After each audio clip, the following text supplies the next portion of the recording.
What is going down, Saber Legion family? TSL Underground back, edition number 3. We are back. It's been a little while, but I, Thor, Mouth of the Midwest, Baseball Banner, joined as always with Mr. David Laudenschlager. David, say hello. How are we doing? And our special guest commentator, Shadowcrest Designs' own Dale the Business. Snatterhand. Say hello. There we go. How you doing, I was just going with the business, man. Just going with the business. I know. I wanted to make you giving him the business. Yeah, he is giving me the business. See, right off the bat, I love it. Right. We haven't been on the mic since TSL 4. In and out. See, I only stay out of the ring. Right. There we go. I run my mouth, but only outside of the ring. We got 5 matches on the docket tonight. We're going to be covering all sorts. We'll be all over the United States. We're going to be in New Mexico, Tennessee, Wisconsin, Michigan, somewhere else, Florida. Bam, nailed it. Got all 5. 6 matches, by the way. 6. I know what's going on. Yeah, see, exactly. There's even matches I don't even know about that are happening. Got it. Just for you, Thor, we have a bonus match, and now it's 6. I got paid. Look what I do for the people. See, look what I do. I give. I'm a giver. But what happened is you told them 5, and then David gave them 1 more. So now they're super excited for what's happening. Only because he said there was 5, and I thought we just needed 1 more. Yeah, David, you're the redeemer. The technician. Even the redeemer. Now I'm the technician, the redeemer. Editor, producer, extraordinaire. Bearded. All right, so Dale, man, have you been checking out the underground stuff? What have you liked? What have you kind of seen of it? Oh my God, that fight with Eric Rimbliss and Chris in Florida has hands down. I mean, let's talk. I know I don't want to support the guy who is using the Shadowcrest Saber or nothing. That's not what I'm saying. That was just a dang good fight by both parties, and to see how far that Eric has come. I mean, me and you, TSL 4. Sat there and commentated on some of those fights, and then to see both of those fighters come in and really put on a show like that, floored by that fight in general. Yeah, Eric's come a long way. A long way. And we always expect Chris Besserell to have a very engaging fight. I mean, he's put on some of the best shows, in TSL. I mean, you look back at the Sun Crushers, the TSL tournaments. There's always a good show. At the very least, you can be entertained by a Chris Besserell fight, and then Eric just holding his own against that. That's an intimidating thing, even if it's your friend and you see him all the time. It's still intimidating when you're going up against. That's what happens when you start taking intros from Mark. He just goes, just stab the guy. Let's not do anything fun. Just the Mark training was prevalent. The Mark training was prevalent. I will say that. I will say that. All right. Well, let's get into tonight's Saber action. We got our first match. New Mexico. We're gonna head out to New Mexico. I actually edited this match. It was a lot of fun doing that. It was the easiest edit. So thank you guys for that one. Well, the cool thing about that fight is Gary Hazard and in the tag team. Well, the cool thing about that one is you're looking at 4th and 5th for the tag team. I mean, this is a fight that you could see on a major thing. Only they would have had their partners, right? But that's a cool Jerry match. Hazard. Yep, Jerry Hazard at 5th, and then Malia Kaanapu at 4th, in the tag team. So before we get into everything, as of November 19th, 2019. There is a minute and a half Hang on one sec. Not a minute. Sorry. So before we get into everything, let's just give an overview of what's going on. For those not familiar with Underground, let's just give that little overview. Underground is a fight series that we are hosting, done with COVID-19 protocols that TSL has put out, being used. Everybody's wearing masks, appropriate social distancing, all of those things, and that's what we're trying to accomplish: a safe avenue for different fighters. And then it also is a wonderful exhibition for a lot of different fighters who you don't see necessarily on the national level, whether that be because they're newer, because they don't travel as often. So it really is great exposure for some of those people who might be on the verge of breaking through. And then also we have some of our old standbys that you kind of see, people like Jerry Hazard or for example tonight. Now we're going to start with the fight preview. Joe, I think he's going to queue up some of our fight preview cards so we can go over all the fights for tonight. Yeah, I want to thank Melodie Graham for these amazing fight preview cards that she put together for the third installment here. They got the nice Halloween twist.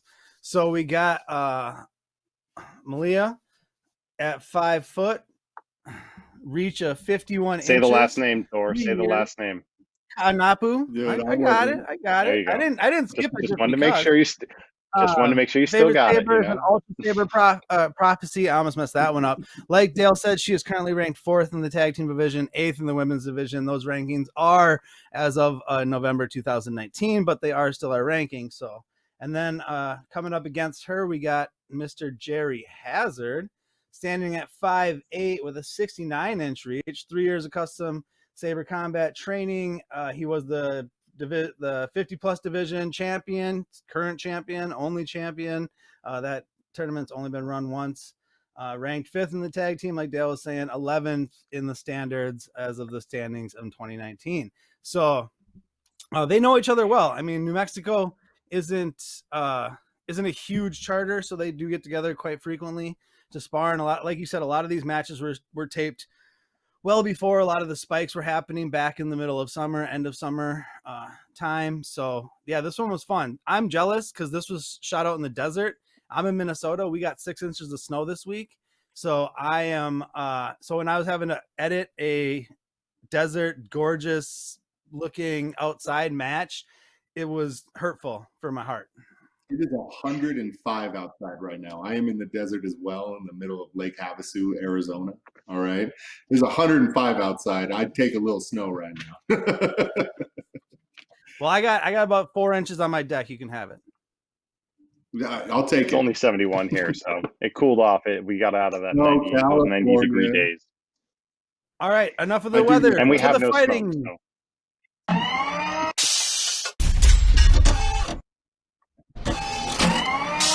All right, Malia, red fighter ready.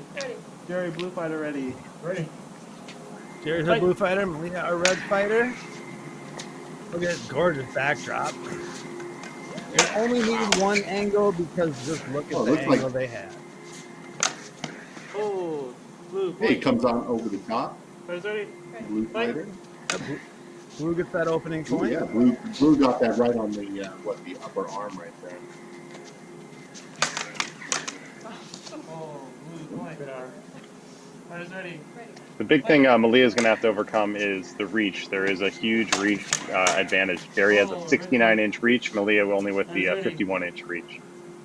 She's really quick, though, and that's one thing that she's going to need to get in on there, is that burst of speed to get in. And she's doing that fairly well. And it only requires a tap, and that's all it takes. So. Yeah. Oh, red point. It's one of the things that was right there. She used that speed and got him on the shoulder right there. Oh. Jerry, did she get you from underneath? I got hit. Okay. I think Christian calls this as a simultaneous. He does. If you saw the replay, obviously from our perspective, we could see Jerry get the hit, but on the backside, you couldn't see it. Oh, look at that! He looked like he blocked that and came down on the arm. So I fought Jerry twice at TSL 4, and I noticed that one thing he loves to do is do envelopments and then hit you in the envelopment. So I think that's definitely something to overcome because he's I missed that.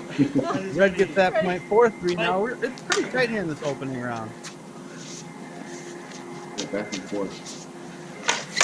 I mean, Jerry won the 50-plus tournament and really was impressive at TSL 4. It was my first real exposure to him.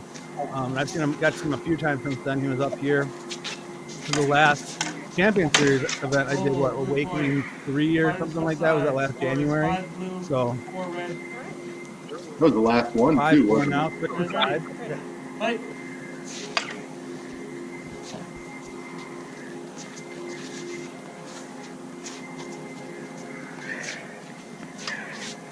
Malia holding her own here in this opening round. You know, just There's actually a doing lot so of back good. and Gets forth. tied up here, 5-5. They must train together as well because they're usually very similar size. Like you could tell that they're used to fighting each other. Yep. Like you can see the second he raises his saber, she's like instantly already raising it. That's definitely the sign of people that train together. That familiarity comes with just, like you said, a lot of training together. 7-5 advantage now for Jerry. Yeah, there was that embellishment that you were talking about. And usually people try to use the embellishment to hit. He almost uses it as a way for them to pull back and then he hits with it that time. Oh, beautiful block. Beautiful top block. That Anakin back block there. Yeah, there's some nice exchanges in this match. Yeah, And that was Jerry one of them right there. there. 9-5 advantage now. Oh, another one. He's got these beautiful blocks, you know. It's almost like he's pushing the saber, her saber to the side so that he can come in. And they'll push that saber off to give himself that opening and then come in with those strikes. Well, we always say every good block can be a strike and every good strike can be a block. So he's doing that. He's using that very well. Yeah. Yeah. Those quick, parry riposte kind of things. But in the long court background, he's really working the angles. You could tell it's a very different fighter from the person I fought at TSL 4, and people may have seen at TSL 4. He almost had, even though he did have, HEMA background then, he almost had more of a center line, almost a more, kendo stance. I remember a lot more of. And now there's a lot more working the angles on the guards, and he's shifting between those guards very effectively to give him defensive options and wonderful counter opportunities. Yeah, watching his maturation or watching his evolution in TSL is definitely awesome. So yeah, that was really tight. It was really tight there. It was 5-5, and then Jerry just kind of went on a run, boom, boom, boom, and gets that first round knocked out. So move over to round 2. All right, let's move around to Joe. All right, Jerry, blue fighter ready. Malia, red fighter ready. Fight. Jerry, our blue fighter. Malia, our red fighter. Round number 2. Gorgeous New Mexico backdrop.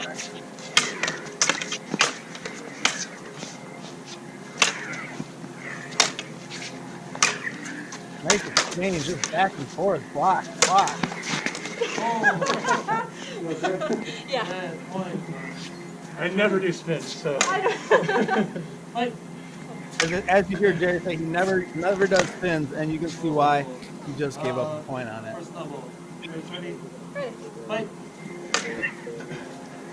Jerry up with that first round win, 1 point to 0.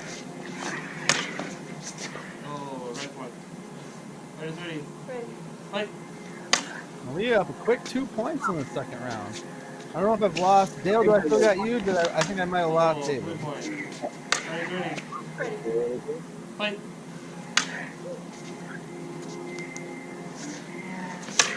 Here you on the board with 1. Ooh, Malia gets another point. She's up 3-1 now in the second round. Jerry with a block and a nice chest fight right there. He really he flex that saber away, gets that opening, and then very much attack. Ooh, gets another quick point, tied up at 3. blue points. Good on her. Yeah, the chat is loving these exchanges right now. They are. I mean, you can tell, these people train together on a regular basis, and it's just tit for tat, back and forth, point for point, tied up at 4 here in round number 2.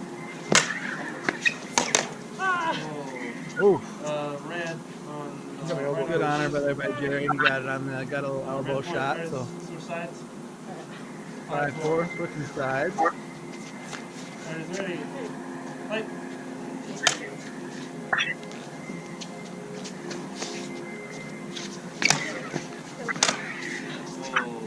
Red point. Riders ready. Red with another point, up 6-4 now.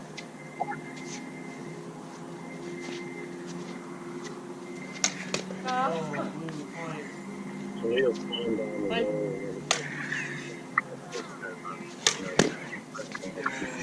No point. Second double. Fight. 6-5.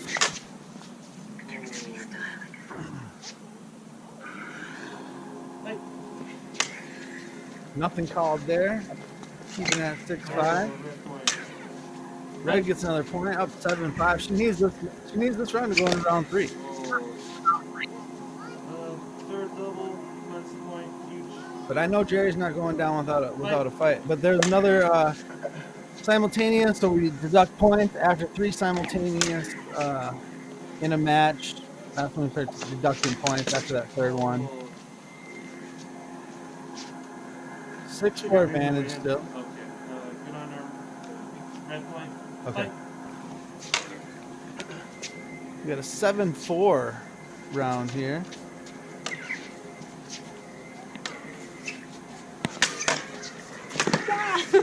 Ooh, nice exchange right there. Jerry gets the point, 7-5.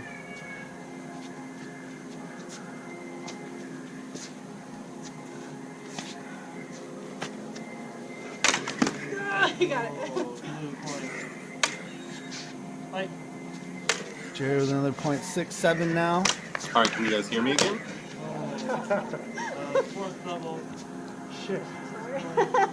Another simultaneous. Fight. Joe, I don't have the audio Yep. Blue coming through my speaker. 6-6. All knotted up here. Oh. Sorry about that, No, guys. Good. Blue point. Yeah, that was quick. Ready. Ready. Fight. Quick, and then it's tied back up. Another double. Double. Fight. I'm gonna die here.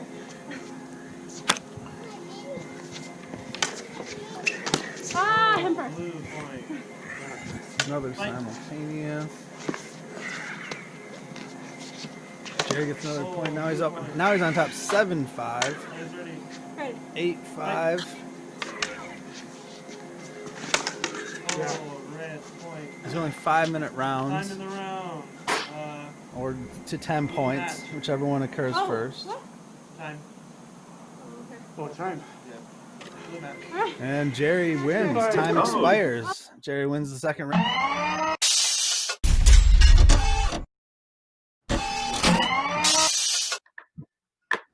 All right, we're back.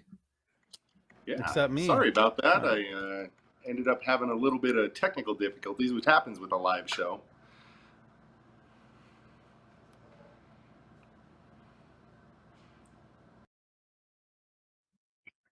Oh, it is just me. Well, hey, this is the only way that I prefer it, because I can just sit here and talk. So I missed the end of that last Joe, I one, can't but hear it looked what like Dale Jerry and Hazard took David it. are saying.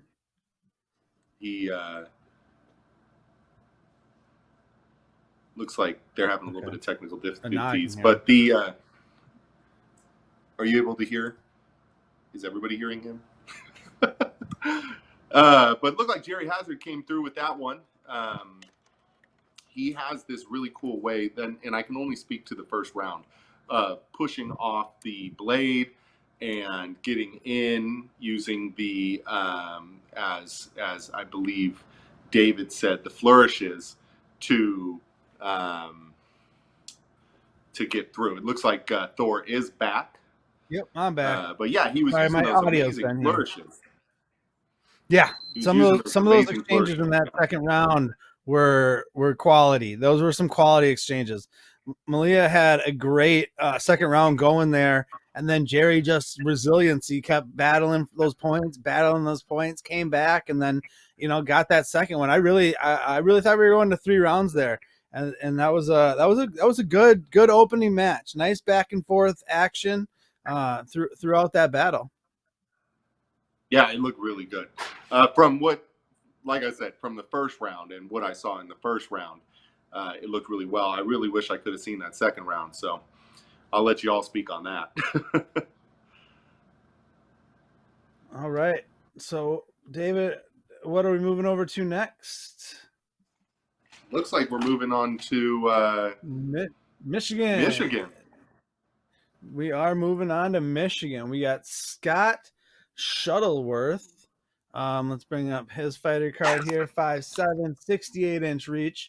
2 years of Saber combat training. Fought at Crossroads 1 and Crossroads 2. So I have seen him fight 0 times. And then 0 times. And then we have Nicholas Brockway. You set that up. I love the way you set that up. An unknown reach, HEMA background, TSL year and a half, fought at Crossroads 2. So I've also seen him fight the exact same 0 times. Great thing about not knowing somebody else's reach is it's one thing that we go over when we train out here. You really need to know your reach. You need to know where you can hit. So the other fighter, you don't need to know all that information. As long as you know you're close enough to get a shot in, congratulations, you can win a fight. Right. Yep. And there's ways to get around that. It's, I don't know much about these Michigan guys. So I'm looking forward to seeing some new fighters. That's what I like about Underground is we get to highlight fighters that we aren't familiar with, that we don't see on a regular basis or haven't seen maybe, outside of TSL 4. Oh, excuse me. I don't remember either of these gentlemen being at TSL 4, and it doesn't say it on their fighter cards. So, yeah, it's it's like I tell some of the guys that I spar with out here. There's a lot of opportunity in TSL to get some face time, and so the fact that we get to get this underground going is really cool, and especially for us announcers who don't get to announce everything on a daily basis, or for the entire country, the entire world on a daily basis, especially. Hopefully we can get some of those Mexico charters. And I'm sure they could have some shenanigans like TSL 4 where they're running. I cannot wait. I cannot wait to once we start to get some more going and some more matches. And just like I said, the getting the reach spread and getting the love spread around to some of these other charters, some of these other fighters. It's all good. It's all good. So let's I think David's trying to hop back on. So let's jump over to round 1, Joe, while we let David hop back on, and me and Dale can start going to that. All right. Nicholas Brockway is our red fighter. Scott Shuttleworth, our blue fighter. Oh, a little back guard. Oh, and a double camera. They got some setup going there. Oh, they got multi-angles. Love it. Red fighter gets the first point. Quick point. Yeah, which is so surprising. Usually fighters get a little taken aback when you have the rear guard. But nice top of the head. But it did. Ready? Yeah, I think what happened there is he came in and hit the wrist from underneath. Before he hit the top of the head. Not a lot of flourish, not a lot of crazy. They're just getting in there and getting their points, and that's part of doing this. Oh, nice block, but it did come through to the straight line fighting. Right? Yeah. There's nothing. Yeah. There's nothing and wrong with that's straight what line works. fighting. 2-1 right now. It works. Oh yeah, he's coming in for those really, really nice thrusts. Right to the opposite shoulder, which that's his rearward shoulder. And you don't see people going for that. Top of the head, slash to the leg. Head got first, 4-1 now. 4-1 now. Yeah, he Red is really switching it up there. Oh, comes in from over the top.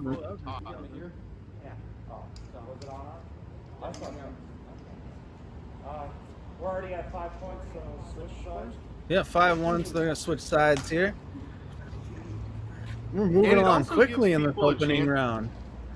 Yeah, it gives people a chance to learn judging too, which I would honestly say that the judging aspect is just as hard as the fighting, if not Oh, harder. definitely. Especially when you don't have 4 line judges and it's, you know, maybe one director and stuff like that. That Red Fighter's mask, Brockway's mask is fantastic. Now that they switch sides, get to see Yeah, that dude. from a different angle. That is a fantastic Oh, he comes mask. in. Ooh, good that little was a slash nice push. head tap. Yeah. 6-1. I liked how he just stepped out. Sometimes you see people actually step too far back on an attack. It's really nice to see someone to know the range of the attacker and just to let it slip by and then go in for an attack. And that's really what we should all be trying That's knowing to do. your reach, right? That's knowing your reach, like you were saying, Dale. Yep, exactly. Oh, Really nice right there. Yep, simultaneous. Red Fighter's doing a really good job of keeping the inside, and when Blue goes low, he's going high. And, you know, high is always going to win as long as you're not going too crazy with your strikes. Right. 7-1 advantage right now. You know? Well, what's happening right now is one fighter is really good at knowing their distance. And you can see how he's slipping the attack and then going in. You can tell he's really trained on distance. And I'm telling you, if you can get that, you can win fights. Blue gets a point in there, gets a little arm shot to 7-2 now. Oh, well, I mean, you can use like a front end. If I've said it once, I've said it again. You have 3 points to make enough changes to win the match, right? Anything past 3, it's really hard to come back from. But knowing that there's another round, right now what he should be doing is trying anything to figure out how to get back into this match. And I think we got. And he is getting the points now. So nice jump. Oh, that was a nice jump. Did he get that jump hit? Oh, he's gonna call it a simul. That was a nice jump. Yeah, I mean, I don't, you know, jump hits, but that was a nice jump hit. I don't advocate for jump hits because they're horrible. That was a good call, though. That was a good call. This match has been called by Alex Beggs, and he's a counselor in training. He's doing a fantastic job with this match so far. So 8-2 advantage. Really, yeah. Brockway, red fighter. Shuttleworth, our blue fighter, who's in blue.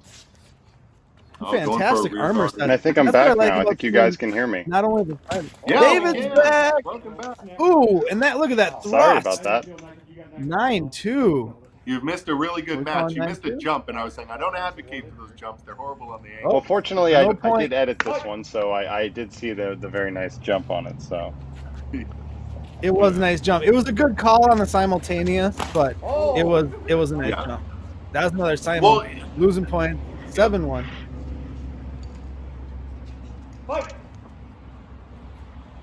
those simuls when they So start taking David, points, just since you demoralize. gave up your hand that you edited this, what did you kind of see when you're editing this? Since you haven't been with us for most of the opening round. the big thing I saw was that Red is, you know, constantly getting those shots, and mainly because of their length and reach. And and then the other big thing that happened with Red taking that first round, if you didn't notice it, you know, the big thing that happened was I'm blanking here, that Blue was hesitating a little too much. He was slipping. Yeah. He was allowing it to get past him. When we were talking distance during the fight, if you know your distance, you know that you can step back. And we were talking about a lot of fighters, they like to step back too much at times. And what that does is you actually exit combat. So to see somebody who was allowing it to sort of just slip and then come right back in, you could really tell that he's trained for his distance. And that's very important as a fighter. I think, for the comment on what you were saying. Yeah, I mean we've said a lot in TSL. The prevent defense doesn't necessarily work, but that's more of a counter defense that he's operating as opposed to the I'm trying to protect the lead. I'm going to stop and let them come to me. So that is a very effective way of utilizing that kind of stepping back, but still being fully engaged in the fight to get those points in there and slip in. Which Staying is on the very gas until important. the match is over. It's the difference between taking 2 steps back and taking 1 step back, or taking 1 step back, or taking a half a step back. It's the same thing about going in. If I take a bunch of half a steps in, and then I go for a full step in, they're not going to know the distance that I'm going for. It's almost a mind game that you play with people. You get them to think that you're only going to go a certain way, and then you step in a little bit more, and then all of a sudden you're further in, and you get a point. TSL is as physical as it is mental. We always talk about it, It is. always talk about it. So should we go over to round number 2? I think Let's we go. should. Boom.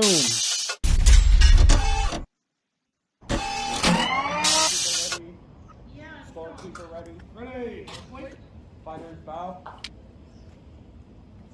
What I All want to right, see round here number is what blue does to come back, right? Yeah. 'Cause I really mean, now he got taken. Reds- I mean, yeah. That was not a great first round for the blue fighter. So it's all about how he responds. Oh, there you go. Red. I don't know what I'm doing there. Yeah, it's really Red's fight to lose at this point.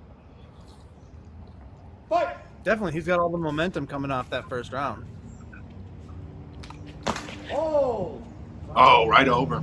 Or right on a side shot right there. Another simul real Right. quick. Fight! So it's really hard if you don't have multiple judges to not call simos if you know a shot happened and they were close. The reason why we have so many judges on a ring is so that we don't get simos. So when you have one person judging, it's very difficult. Yeah, you would almost. Which is expect why to with see the them Underground step series in we and rely more go on up. our honor calls a lot more. Yes. Right. Do you see? Right. Did you see what happened right there? It's a similar thing that I was talking about. Blue went for a full in that time, and I don't think Red was ready for it. Oh! Simon? Yeah. Another simul. Oof. Like I said, I think we're going to see a lot of simos in these fights for the sheer fact that it's hard to call with just one judge.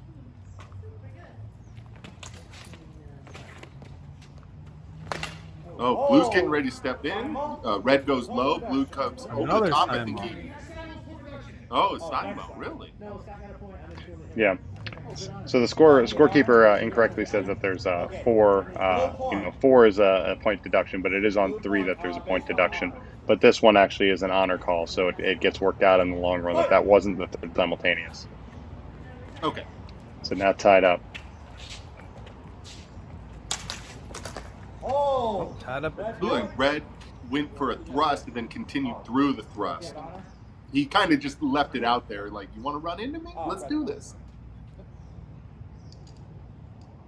Fight! Oh, nice dodge. Nice dodge. See, I like the way, so Blue started with a back guard in that one and he came forward. I think what he really needs to do in this fight is keep that saber pointed directly at the Red fighter and make him go, hey, look, I'm in this, I'm dangerous. Instead of pulling it up like he just did there and losing the point, keep that saber pointed directly at him. Just pointed let directly him run at into it a Red couple and say, times. Yeah. Stab I'm him. in this fight. It all goes back to stabbing. Yep. See, whenever Brockway red up 4-3. Yeah. 4-4. Whenever Blue stays forward, Red is a lot. He doesn't go in as much, and it gives Blue a lot more. See right here. Red is waiting for Blue to lower his saber. All right, now we're taking away points. Another simul. Fight! See, watch now. I bet you Red goes in. See, keep that saber pointed at your opponent like right now, that's exactly what blue should be doing. Point the saber at your opponent and make him fear coming in on you. So for anybody hearing the audio, you will start to hear the scoreboard diverge with what the scorekeeper says. That last point was a no point, low target, and blue gets a really nice shot to the head there. But the previous one was a no target shot to the thigh, invalid, but it was inadvertently scored for red. So now the scoreboard you see is accurate, but some of the calls you might hear on the audio is not correct. Just look at the difference of to what the fight director now called. that he's staying forward. He's staying forward, and red is apprehensive to come in. It just changes the whole way this fight is run. I really like the way blue has changed it up in this in that second half of the second round. Yeah, he's definitely tying up red a lot more in those multiple engagements. It's all about adjustment. Like right there, that was a nice just ties him up, yeah. hits him again on the thigh. Yep. Blue is a good fighter. I really like what he's doing here. In reality, it is just he controls the center line very well. He just needs to control his right and left, his left line, his outer lines a little bit better. And that's what he's doing right now. The rear guard is really good for scaring a new fighter, and that's what I've noticed. The second you know what to do, the rear guard is not as useful. That'll be the third simul of the round. Any other simuls are going to be point reductions. Wait. Did you say third simul again, there? Don't listen to the scorekeeper on that context. They are way past 3 simuls. Yeah. Which is why you see the points ticking off, because I made sure that it was accurate to what the director was calling. So 5-4 now. Blue with a 1-point advantage. And that's why I said now it's up to red to figure out what to do. So now you can see red is kind of fishing at that high angle a little bit more, trying to get over and use that height to his advantage. The second he lowered his weapon, red went right in. This is the final exchange of the match. Yep, there it is. Round 2, red. Red went a little bit more one-handed there and did some more flickers to get in. Some more what I would call blade manipulation to get around the two-handed blade.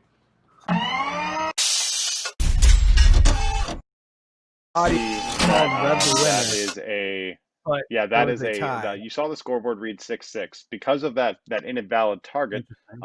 It was thought that they were tied in the final exchange, but in reality they were actually red was down 1 point. So red tied it up. So technically we do not have a winner in this match. We have red up 1 round. We have a tie in the second round. Yeah. So here is my call on this. Now, they can choose to disagree with me or not do this, but my call would be with it being in reality tied up, because that's why we record these to tape, so we can be a little bit more exact to what the director's calls are in the moment. I say they film another round and we put it on a future episode. Just 1 round. You don't have to do any more. 1 round, and we put it on a future episode of Underground. Yeah, we just do a third round regardless to decide it all. Yeah. I want to see more of that, because if they, I want to see, knowing what they know going into that fight now, months later, what can they do? Yeah, because they really were figuring each other out. In a third round, it's really anybody's game. Red was starting to do some more flicker moves, some blade manipulation stuff to get around the saber facing forward. Or that red was doing that. Blue was starting to realize that every time he put his saber back, the guy was coming in like no holds bar. And really, in a sports game, right, if this was reality, you would poke him in the arm, he would slice through your body, right? But no, we're playing a sports game, right? So as long as he touches you first, and when you're way back here, you have much more time that it takes for you to get in. So if he stabs you before you get there, he wins. And you have to keep that in mind when using that. Yeah. Yeah, no, definitely. Yeah, that's 100% valid. So challenge issued for this match. I challenge Nicholas and Scott. Send us another round. Just said finish the fight. And now they have tape to watch, right? It's almost like they can go back and they can see why it doesn't match up. Yeah, they can look at. So Amanda, Michigan Charter rep. I think we got to put this on you a little bit too. Ooh. call out. Get it done. Hashtag finish the fight. There it Hashtag is. finish the fight. I Hashtag like it. finish the Hashtag finish the fight. There we go. That was good. That was good. We'll see. I mean, it was a good showing for both fighters. Like we said, as both of them only fought at crossroad events, having more exposure and having a good showing like that, yeah, let's see some more. I was really surprised and it goes to show that they you were don't learning as they were going. Yeah, that's what I was going to say. Is you don't get blown out. You didn't get blown out in that first. Get blown out in that first round. That can be very demoralizing. But if you buckle down and make some adjustments, it doesn't matter. At the end of the day, when you start, it's 0-0 in that second round. I've been in matches where I've won, the first round, and then literally the second round I've gotten destroyed. I mean, we're talking like a 4 or 5 point deficit, and then I go and I've won in the third round. Matches, understanding you as the tag team champion with Mark Carrico, you also have to understand who's better off in the match. So, you're very good as the technician for knowing, hey, who should be in here fighting, who should be doing this right now. And now they get to watch their video and be like, well, what should I really have done? How do I switch this up to win this fight? And now that he's watched me, now it's a chess game. We're not just playing checkers anymore. Yeah. We're playing chess. And so I would love to see that fight finish. And I'll make it even more. Yeah. I'll even make it even more complicated. Let's say, so Scott, you need to tie him up, keep him off the outside, and Nicholas needs to work the outside, get those outside shots to the arm. So there are your tips for both of you. Training tips from David. To overcome. Training tips from David. Yeah. Yeah. Yes. All right. Now we go. Moving on to the third? Wisconsin. We're going to Wisconsin. You got some cheese? We got some cheeseheads. They do have cheese. We need a cheesehead fighter. We need a cheesehead fighter, like a full cheesehead on their helmet, like a Packer, cheesehead fan fighter.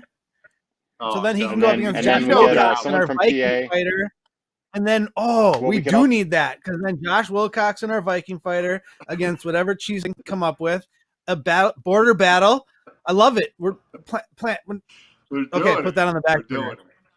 Let's go over to this fight. Well, no, then on top of that one, I would say get someone from Pennsylvania to wear a cheesesteak head as well, because technically they stole that from Green Bay, right? So let's add that element to it and add a cheesesteak head, and then we'll just start to like the battle of the heads.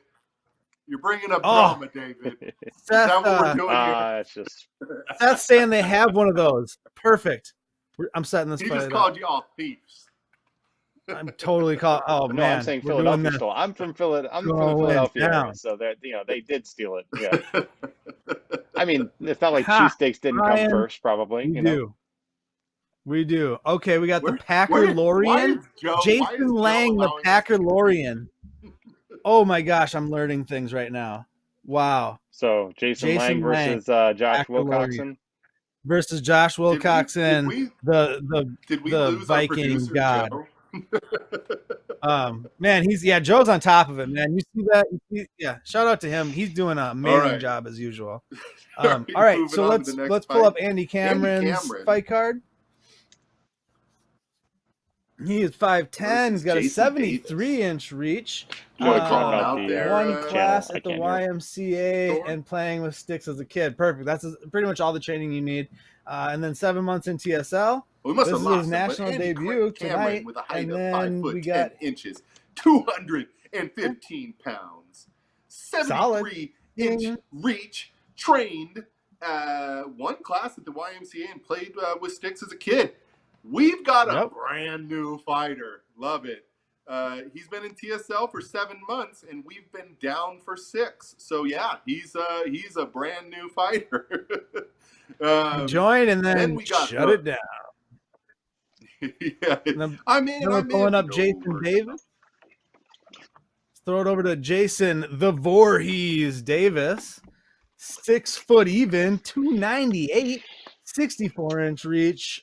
Training at the Wausau, Wisconsin. Yep. My mom was from Wausau Saber Academy. 7 months as well. So these two are right. Boom, boom. I mean, they're right there. Oh, he's He's fighting with a Mando. That's, Mando Jason, Machete. Favorite Saber, the Mando Machete. Yeah, he's using a Mando Core Custom, yeah. All right, So, all right. yeah, Jason also was the editor that of I all know our nothing Wisconsin about. fights. Have been in TSL for 7 months. Let's go. I'm ready. They're both I'm ready. What do you know? same time. Here we go. Round number 1. Yeah, That's Jerry Chubb as the director. Correct. Or no, that's just And one we of the got scorekeepers. Seth. Oh, they have. No, they have. We got Okay. Seth, Okay. the Baconator, or whatever we're calling him. Yep. Working as well. That's the director. Okay, so they just have some. They actually have line judges. That's awesome. That's awesome. We got some line judges. Looks like they're in a big warehouse of some type or a gymnasium. There's a basketball hoop. Gymnasium. Yeah. Looks like we got some food in the background. Yep. Nice spread laid out there. Craft services coming through as usual. What type of cheeses do you think they have? Oh, a variety. Yeah, we have another counselor in training actually in the doing the directing. So, Jason with a quick so the 1-0 cool thing about lead. this, these are brand new fighters, so you can tell they're fighting with more of just using what they think is right, and they're doing some good blocks. They're definitely they're trying to get in some thrusts. And the blocking is good for more of an amateur fight, right? Well, we're all amateurs, right? But, yeah, that was very nice going under and then tipping up so he wouldn't hit the torso. So with that, so it makes it a valid strike. So it's a way to, if you get under and you can't get that thrust in, you just tip up your blade and you hit him right in the arm. Or if you're Mark Carrigan, you just like drop your arm downward if you miss, and then go for a leg. Cameron with a 3-1 advantage now. Quick points happening here. Quick points. Yeah. Red goes up. Well, that's because when you first start out, learning how to strike is easy. Defending is the hard part. Right? Yeah. We all can swing a stick, right? It's the defending. And that's where it's cool to get them early, because now we'll be able to see their fight in 2 years and see how much they've learned. Right. That's the thing. Who's the person that's going to level up their game, and then they're just going to rise to the heights of the organization. So, right. The up and comer. Really, defense is key. I've talked about this earlier in the cast. Every strike can be a block, and every block can be a strike. So, Hammer with the learning that advantage. And you'll find that the more consistent fighters have a decent defense. And when I say that, I mean fighters that have that don't necessarily have physical elements that make them like height or reach that make them more dangerous. I don't have a long Ryan range, but I have Kappas to use is not defense, the otherwise tallest I'm not guy getting in the inside. world. Yeah, neither's Alan Block. The tallest guy Same in the thing. world, but he's got some good defense. 6-3. Had a little replay action there, real quick. Oh, disarm. Whoop. Little toss. No push-ups? I'm kidding. We don't have time. We've been doing some Saber or just some fighting and sparring lately, and I can tell you my grip is not what it was like pre-COVID. So I understand drop Sabers. Had a little replay there. Yeah, a little replay action. 6-4 now.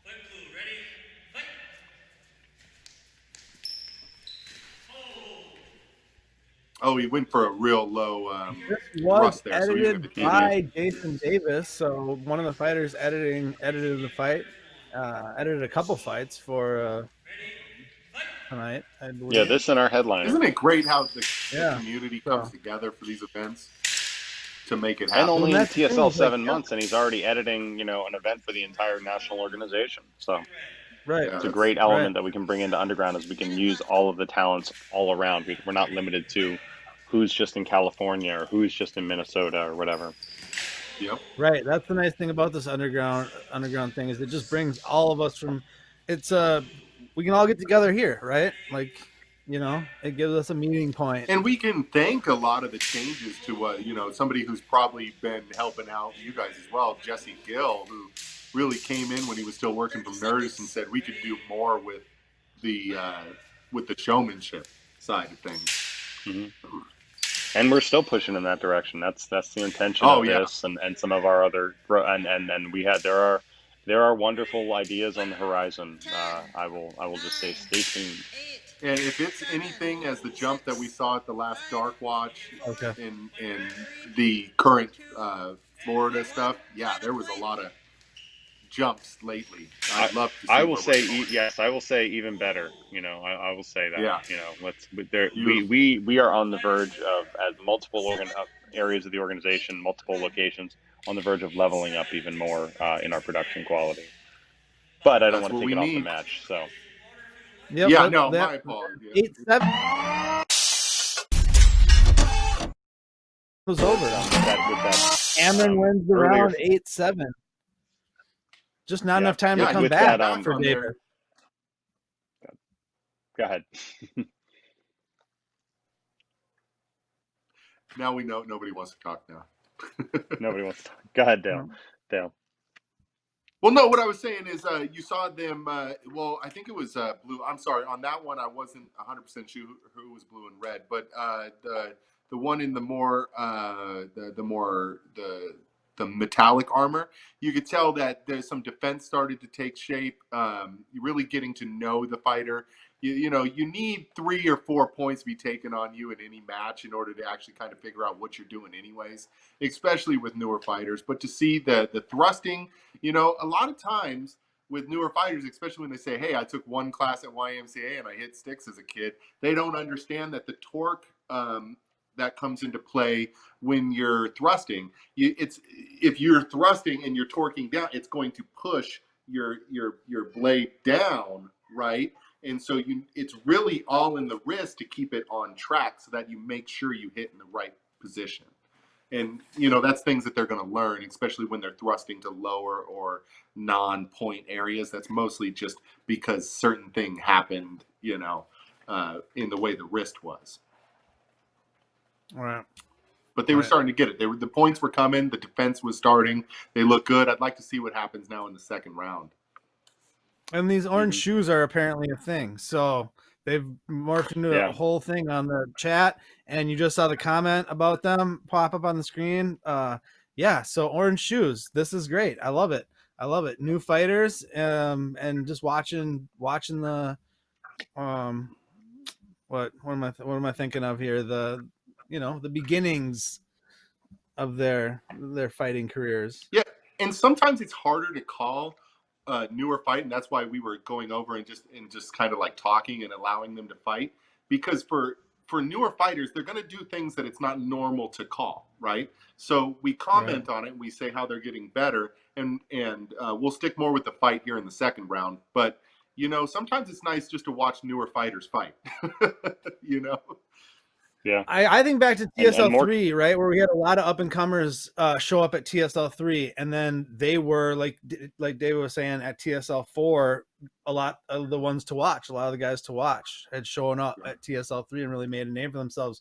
Now not having TSL 5 and not having a platform, having this to have people show up and be like, all right, I'm going to make a name for myself out here on Underground, and with the things that are coming, obviously, it's awesome stuff. And I can tell you, I have a lot of guys that we train with out here, and they are looking at Underground and going, that could be me. And so it's really cool to see that. Yeah.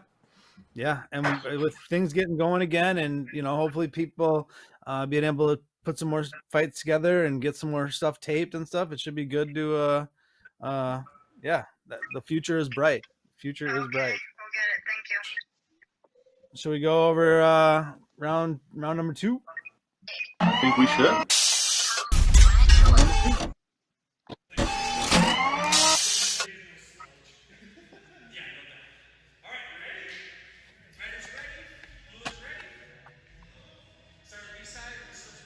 So apparently, if you didn't see in the comments, Andy is now Mr. Fabulous is his new name for his orange shoes.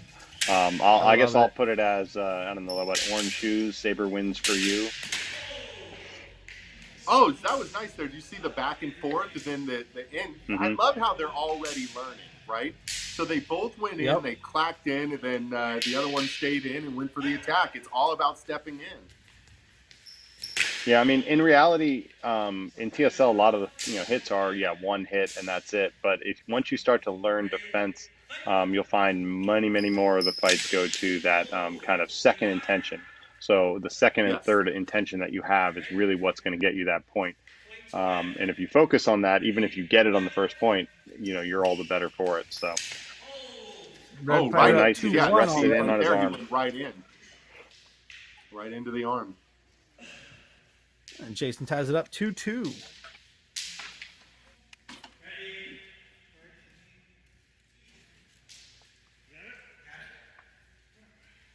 Gotta say, I love Seth rocking the Jacob mask. I see a few Jacob masks around the ring. Yeah. You don't see many fighters with yellow blades, too. I like that for some reason. Yellow blade, we got Jimmy. That's about it, Cameron's right? rocking it. Yep. Maybe one or two other ones out there, but of known you see how fighters, he's I holding think Jimmy's his Saber way back too. So one thing that you'll notice with the fighter that is in the metal, he's holding it way back, and then when he goes for one-handed stuff, he's actually using his forward hand, which if Mark was training him, he would teach him to put his other hand back so that when he went for one-handed, he would go with his opposite. So he would teach him to learn how to fight with his left hand, one-handed, so that when he went for those left-handed, one-handed thrusts, he was sparring, or he was thrusting with his back arm and not his front, which would give him an additional 5 to 6 inches of reach. There's also some other tricks you can do if you're holding it with the right hand. Nope, sorry, David. Oh no, it's okay. If you're holding it with the right hand back, it looks like 5-3 now. But and he gets in with the arm again. When you're holding with the right arm back, you can kind of do a left foot forward, and then you can get a really long, like it's a big action, but you can get a really long, deep lunge, and you don't even have to step that far, but you can travel a lot of distance. There's a lot of nice little sneaky moves you can do when you put your dominant hand on the pommel. One thing I don't know if you reach noticed already, if you get some extra reach from doing that, I mean that's a good advantage. Yeah, and one thing I don't know if you've noticed that when Red comes in for a big attack, one thing that the metal armor is doing, not Andy, the Scott, I believe his name is, or Jason is doing. Jason. Jason is doing. Jason has a blue saber. So Andy then is noodling his arm a little bit so that when he hits, you see right there, he's going underneath for more of the circular thing, which is now forcing the blue bladed fighter to figure out where the blade is actually coming from. So I've already seen a change in the fighting style since the very beginning, and some learning and figuring out how to get through. We are at 7-7. 7-7 now. Tight second round.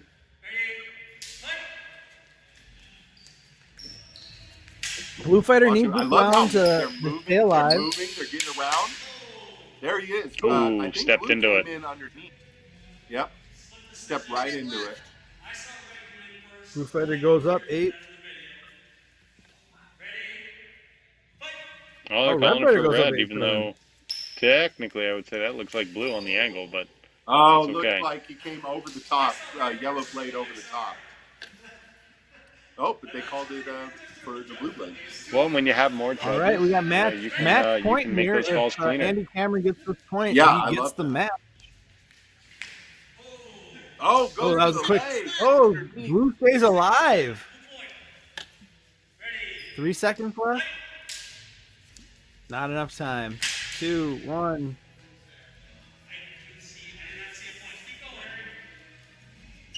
There's Matt. Oh, no. They're going to allow him one more, it looks like.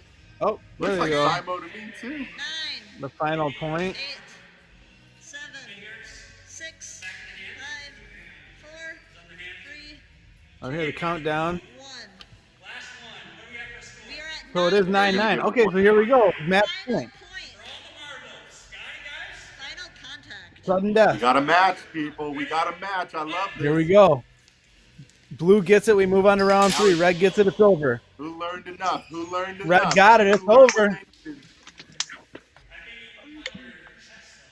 Yeah. Yeah. Red was in there first. Red gets it. And Cameron, 10-9. Wow. Straight. What a, you know. Shout out to Seth doing an awesome job directing that match. Yes.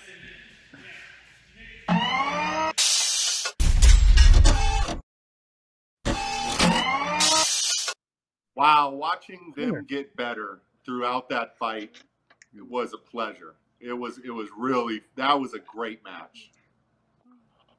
Yeah. Yeah, they did a really good You job. never know One what thing to I noticed expect. was Andy was understanding the blade mechanic a little bit better. And that's something just a lot of times you naturally just feel it, but when you're first starting out, you don't actually seek to get a blade advantage on some of those envelopments that they were doing. So that was a very good adjustment that he did. Imagine when he trains to see it. What the difference is going to be once he's trained to see it. Watching your tape back, right? When you watch the tape and you analyze yourself, and just getting stuff on can't tape for control these some fighters kids. around the country. Oh, we got a special guest. But Yeah, getting he can't hear you, stuff on tape for these fighters is awesome, right? Like that's just giving them actual fight footage to analyze them themselves and improve and get better. That's awesome for these fighters. You know, one thing that I would recommend to anybody who's getting ready to come back to sparring is that after this amount of time, you're not the same fighter you were pre-COVID. Having a system of being able to watch yourself and the way you're moving to be more calculated about the changes that you need to make is very important. So the more people you have out there and the more, like, say, a camera or somebody to just say, hey, man, that step was a little weird. I don't remember you doing that before.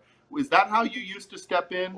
Is really important. So I challenge everybody when sparring starts again, and I know we're still figuring that out, but I challenge everybody to not just be around talking when you're not sparring, to be engaged and to watch your friends, to watch your community, and to really tell them, this is what I think you might be doing wrong. That step didn't look as good as it used to. Maybe if you did this.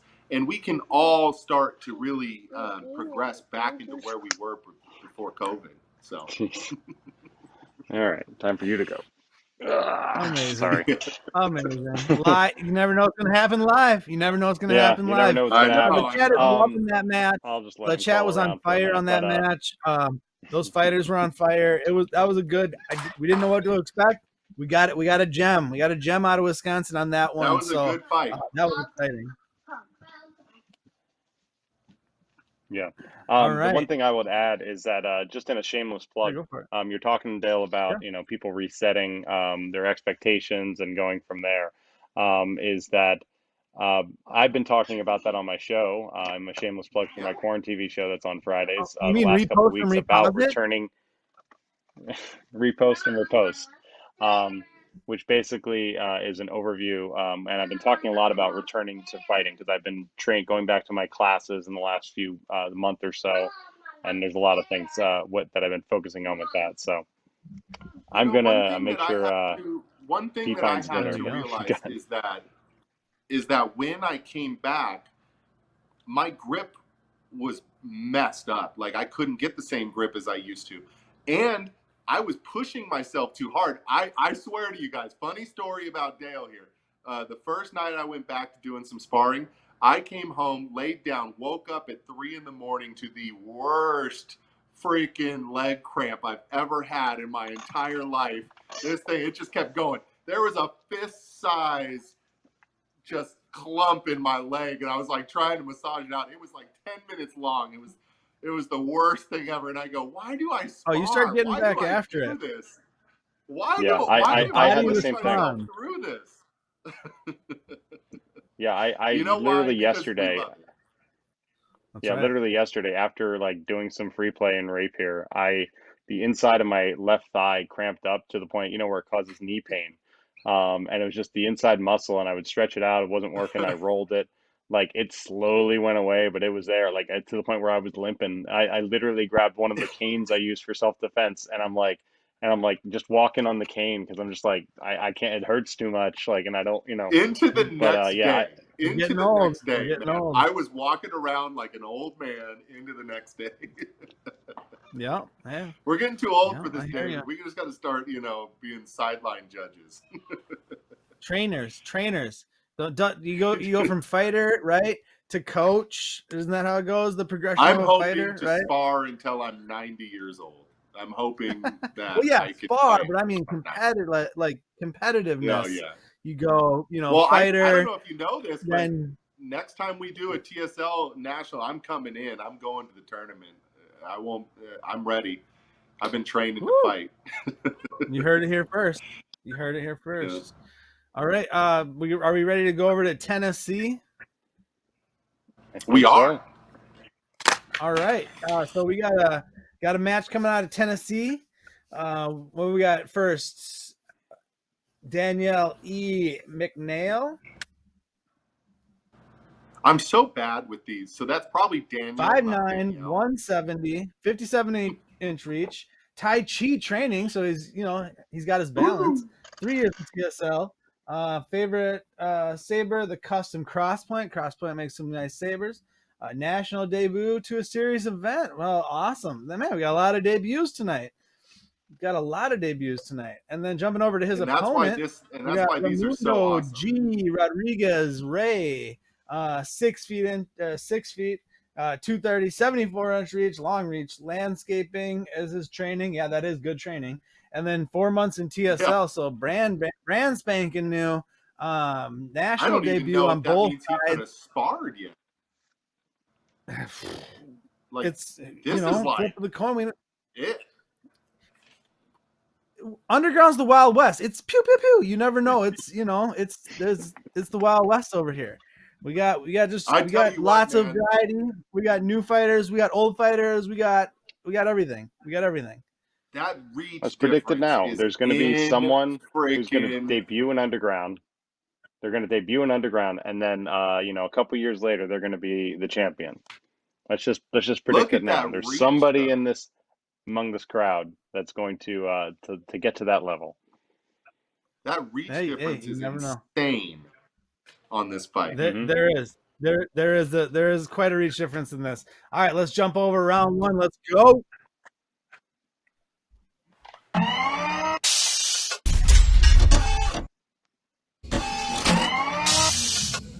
All right, Tennessee, TSL Underground, round 2. We got nice flourish. It's gonna be a red fighter. I'm digging the sleeveless look. He's got some guns. I'm liking it. Guns out. This was probably shot back in the summertime, so Get that guns out. Look at that walk. He knows he's hot. Ready to go. Dan, our red fighter. Ray, our blue fighter. Ooh, a little low coming in low. Oh, right into the leg. Yeah, and this is Bobby Zavala directing. He was on the first episode of Underground. He wore that shirt just for us. Oh, good honor, call. Yep. Dan up quick 2 points.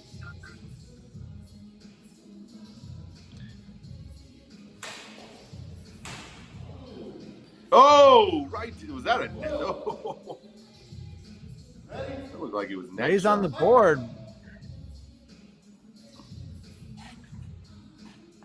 Nice purple Probably saber. clavicle. Ooh, there we go. That's quick.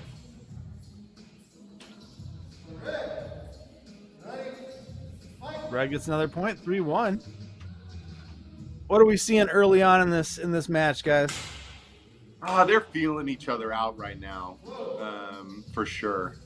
Well, I mean, you got one who's never really fought before. You got one with some martial arts training, and I think right now they're just figuring each other out. For sure. It's really hard to call this one because they're using two completely different styles, right? So when he's coming in. I do like the fact that Red is the red blade. He's staying low. What each of them really needs to do is show that they are what I would call a threat, right? So Yeah, it Dan, makes the fighter all in black. He's been staying low, getting that lateral movement like you just saw, like a thrust there to the chest. 5-3, switching sides. Yep. You want in anything in this, you want to show that you are a threat. And so as much as defense is important with your actual blade, presenting yourself as a threat is also a great defense. And that's something that the good fighters really do. Nice block with the purple and goes right in. Yeah, Ray Rodriguez in the red shirt with the purple saber. Dan in the fighter in all black, our red fighter. Tied 5-5 right now. Nice over top shot there. Looks like he came over the top. Or to a side shot to his head. Is he saying he hit his hilt? Oh, just his saber went off. Never mind. Nope. Oh no, I don't think anybody's doubting that hit his 6-5. head. 6-5.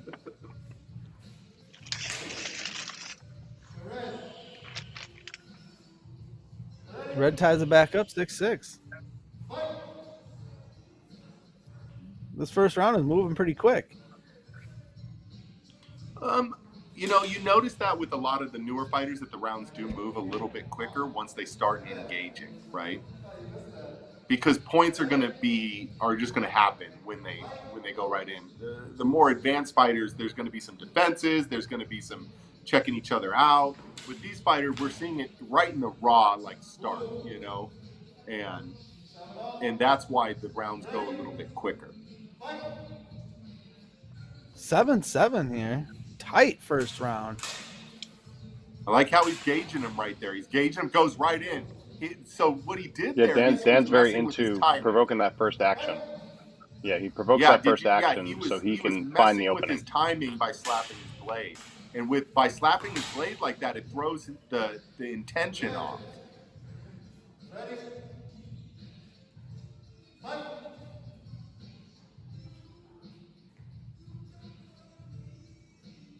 Blade right out, showing that he's a threat. Notice that, yeah, right there, and he just missed on that first one and second one.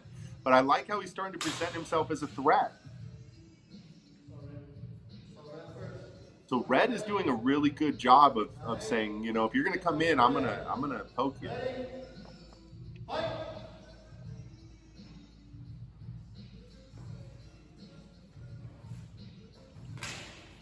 Showing himself, comes in from the side, it's blocked. Blue blocks the fight, or blocks the strike. And then he's saying, hey, look, he did, with that block, it looked like he did catch the thing, but Bobby Zavala said, nope, I'm not going to make that call. I think he caught the fingers is what he was mentioning, so. Oh, gotcha. 9-9. There's a blue point now. 9-9, here we go. Match point. Or round point, sorry, round point. Round one. Round point. Oh, boom! And Red circles really? around. Hey, Blue, that was nice right Red there. gets the point.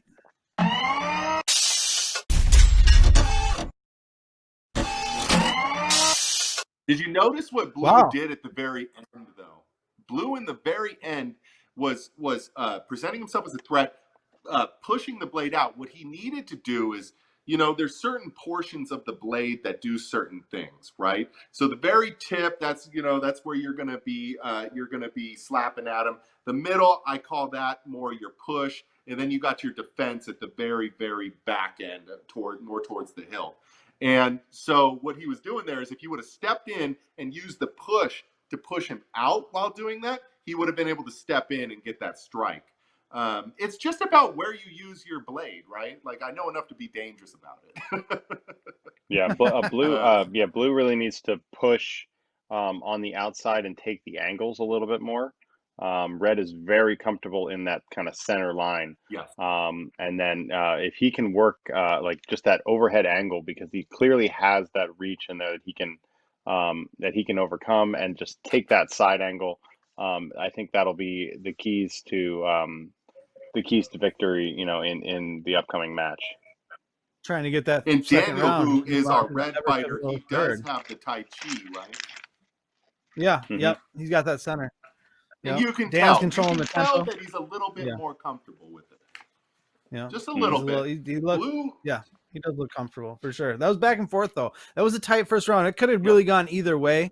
I mean, it was 9-9, right? I mean, that's one at that point either side, right? Especially with how new both if fighters Blue are. just learned the way to use his blade a little bit more proficient, I could see him winning that match. Yeah. Oh yeah, easy. All right, let's jump over to round number 2. Let's see if Blue it. makes the Let's adjustments. go. All right.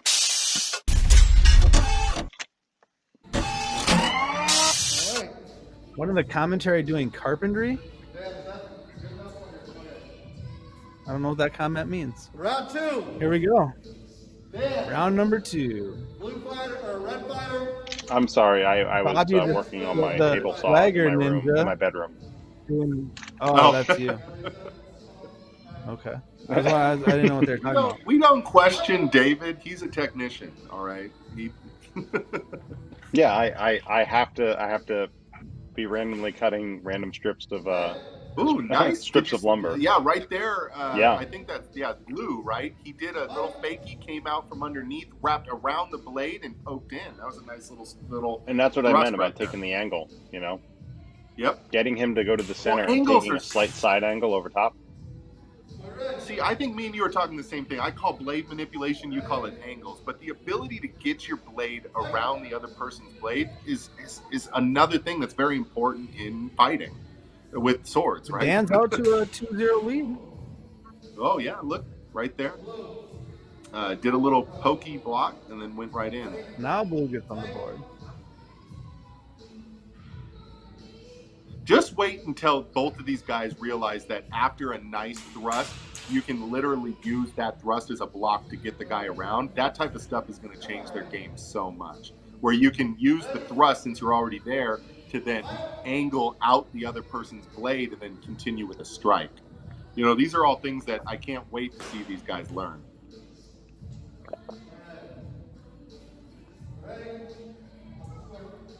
Dan up 4-1 now. I think Ray just needs to Round press a little bit numero more. Take the dos. angle and press. Yes. And That's the key right- thing. yep. He's staying back too much. I like that Alexa becomes said in And the as soon as comments, he really takes good advantage how of that and starts pressing, Dan's he gets the controlling point. that tempo. Dan's just Alan keeps Block controlling is that really tempo. good about putting people in the corner and keeping them there. And right now, Red is doing a very good job of keeping Blue in the corner. And once you're in the Yeah, corner, my it's advice really for all hard. Like, where fighters are you is- going to step? Yeah, my advice for all fighters is, nobody puts baby in a corner. Stay out of the corner.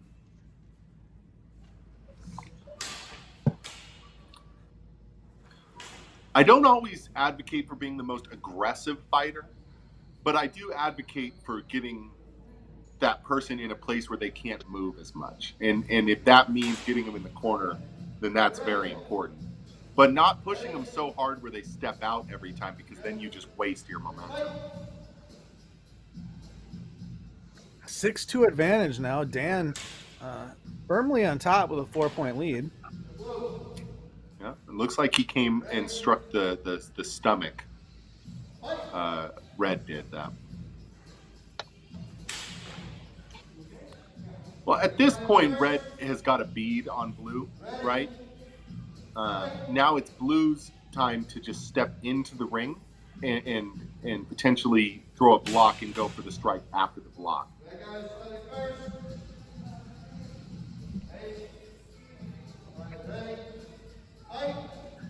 8-3. Oh, you see, Red is feeling it too. You know, he's Yeah, twirling Red's that saber feeling between feisty. I was points getting ready and- to say that. Yeah, Red's feeling it. He knows he's up 5 points. Got that first round. He's feeling it right now. He's good. Which he should You can be, breathe and right? you can try something new. Yeah. There's something really inherently like feeling good about stepping into the ring and doing well. You just feel good.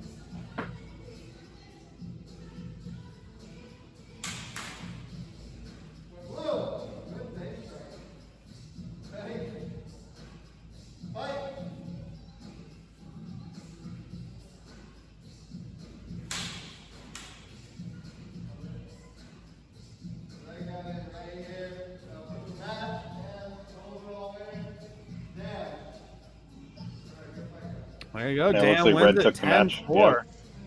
Yep, Red takes the match.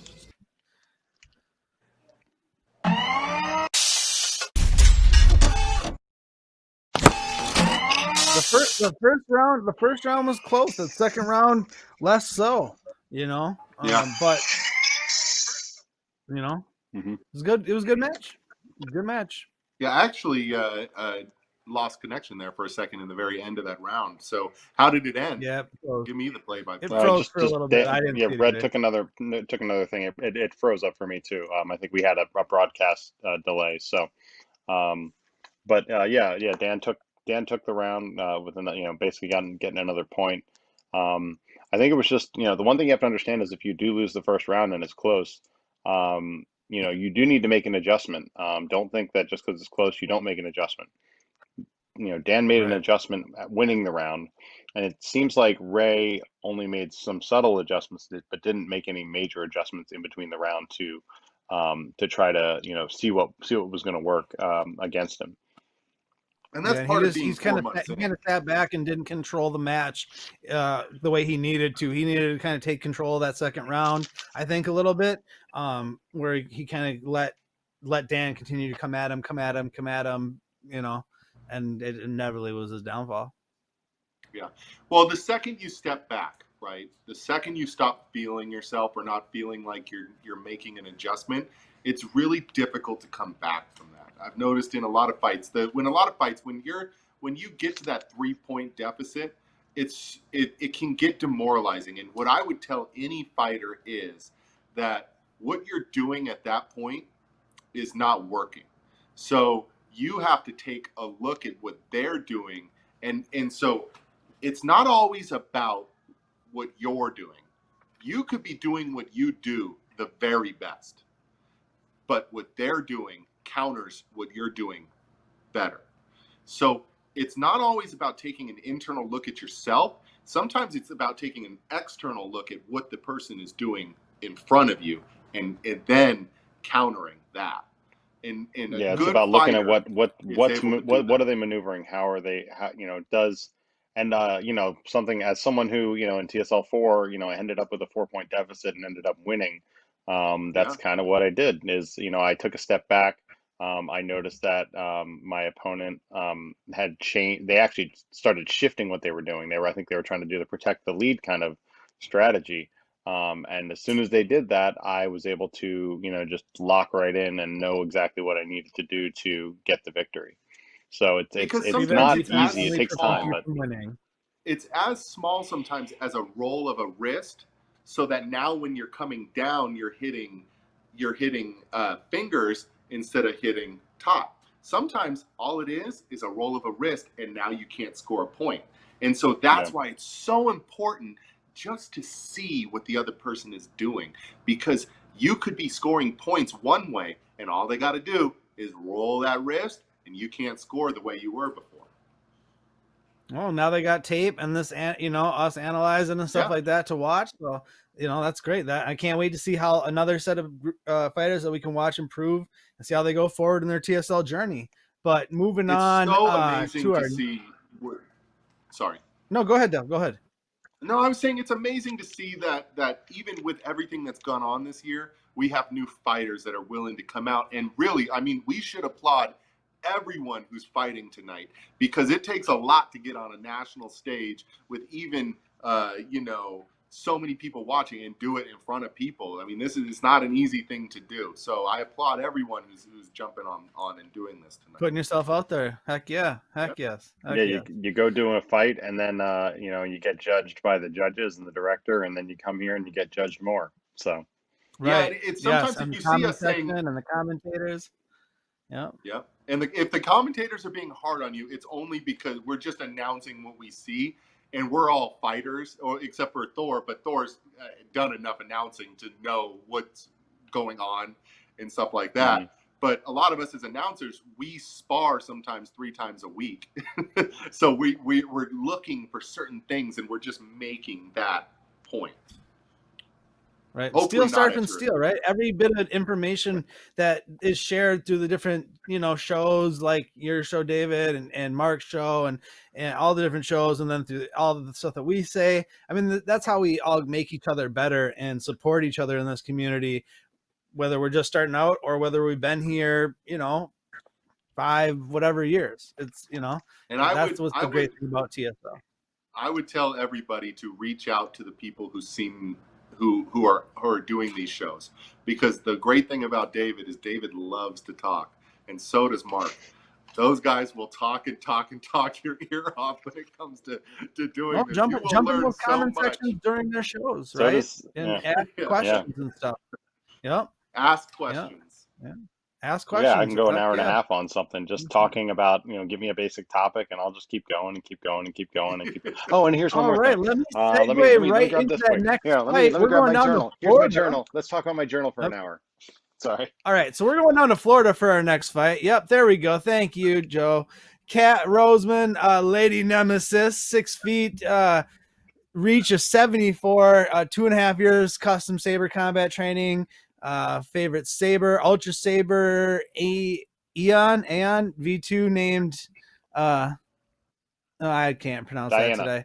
Certified Diana. line judge, Regional Florida Cup 2018, 2019, and first Sun Crusher, Krasataka. Oh yeah, she's been And fighting. then her opponent, for a while. Melodie Wondermel Graham, who put together these wonderful fighter cards. 5'5", 66-inch reach, 2 years custom Saber combat training, 3.5 years in TSL. Favorite Sabers are Vader, Vault, Legionnaire. Credits National Fight Director, Women's Meta Charter International Rep, currently ranked 6th in the women division. National events, TSL 4, Sun Crusher Exotica. Overall amazing person. Yeah, this is going to be an exciting fight. I am very excited for this fight. I'm excited for this match. Just let you guys know a little behind the scenes. At one point, this was the main event. And so this, I'm looking at tonight, we have like a dual main event. So this is the first of our 2 main events. And this is a fight that I am very much looking forward to seeing. I've seen Melodie fight many times. Very much looking forward to seeing Kat on tape. Knowing kind of how the fight plays out a little bit, or knowing what I know, this is gonna be a good one, guys. This is gonna be a good one. And I haven't actually seen the fight, so I'm interested to see how it.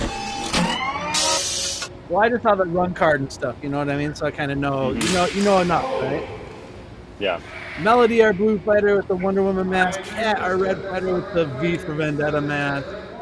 Guy Fawkes. Guy Fawkes. Someone, not just V for Vendetta. He was a real person. Did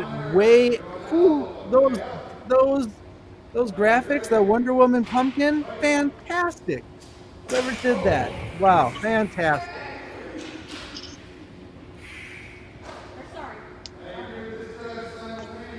Now I feel inadequate with my basic graphics I put in my matches that I edited. I know, right? I know. I was feeling all good just about the font I used earlier, and I'm like, well, I didn't go that extra length.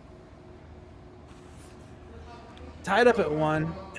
Mr. Jared Graham calling the match for us here.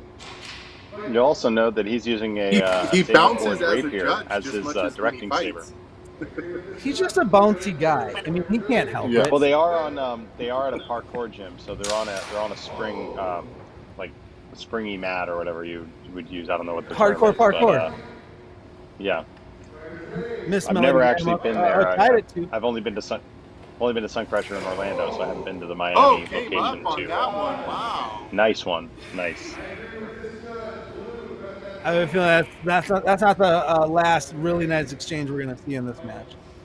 Yeah, Jared's saber is fantastic. Yeah, that Saber Forge rapier. So what's happening is Melodie's using the low guard very well in this, and it's low guard is funny. If you haven't gone up against it much, you think you need to go to the blade, and really what you should be doing is just poking in on the person. But that low guard is so funny because you never know how close they really are. It's really hard to gauge.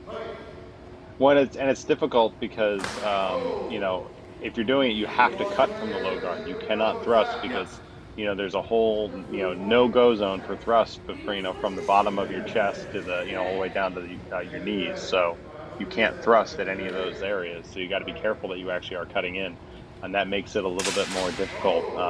You got to know exactly where you want to hit in the arm or the side, or that you are actually cutting in those locations in the torso or It upper does take thigh. a lot out of the repertoire, but I think the one thing you gain from it is just that hardly anybody does it. 5-3 right now. Melodie with a slight 2-point advantage. Round number 1. These are 5-minute rounds. Best of 3. Yeah, we are running a continuous clock. We just got to our third of the match, so we're losing points. Yeah, she's using that low guard to such great effect right now. Well, she has a height and reach disadvantage. So is the low guard to kind of throw Kat off so she doesn't know how far exactly she is away? It does disguise your thing a little bit, yeah. Okay. Let me be honest with you with fighters. There's always something that somebody's doing to disguise their actual reach. Even if it's small, they're doing something to game the system. Not the system, to game the other person's perception. Right. That mental side as well as the mental as much as physical, right? The mental side is almost as important as the physical, because when you're down, being down is the reason why you can lose most of the time. Oh, if you get in your own head, you can lose a match for sure. I've seen fighters lose matches by getting in their own heads. Yeah, they want to bicker with the judge, and they're not thinking about the fight. One thing. I've seen that. Do not let the judging throw you off. You have to be focused to where whatever they're calling, just play your match, right? Like, don't. Yeah, it's the mental part is so important, so important. And Melodie is playing her match right now, right? Like, she knew she needed to make up for the reach, and she is now doing that with precision strikes, and she's doing it very well and to effect. She has, she is a very skilled fighter. She's a very skilled fighter. As much as she does on the other side with the directing and all the behind the scenes stuff, she is a very, very skilled saberist herself.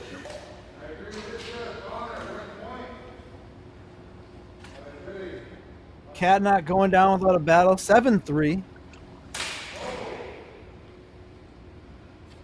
One thing I noticed with Kat is, gets a couple points, but yeah, she needs to stop seeking the blade and going for the body. With that reach advantage, she's shortening up her reach by cutting into Melodie's blade, whereas if she would cut over a little further into the arm, make contact before she gets hit. What we're losing right now is somebody in your corner to say, take a step back, think about what you're doing, and how to fix it.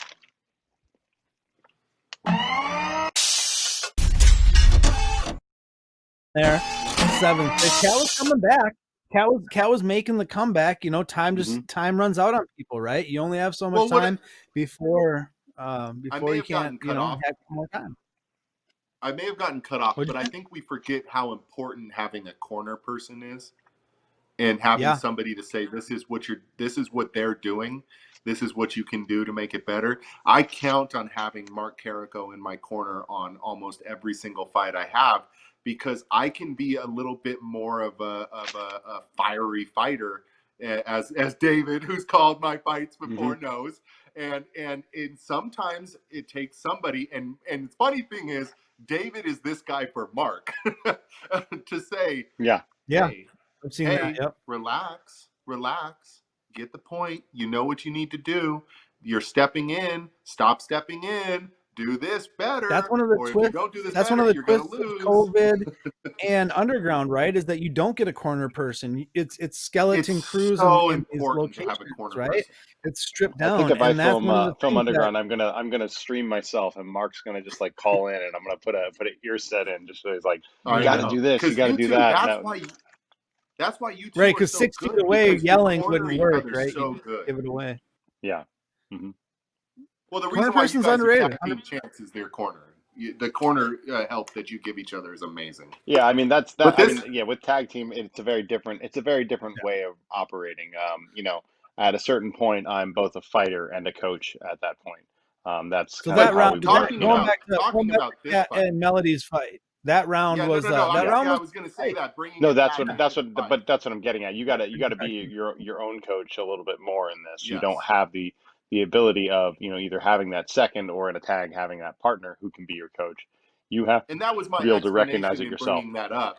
Not to take away from this Right. fight, I just wanted to say No. it's really difficult to take an outside look at yourself. And right now, Melodie is doing really good at taking that low guard and using it to effect. And I think somebody in Kat's corner going, "Hey, look, this is how to counter that," would help her a lot in this fight. I can't wait to see what she does in the second round, as she's already starting to score points and come back. How this ends. What adjustments does she continue to make? Does she start this round strong? Let's go round We number have to look for 2 that. and find out.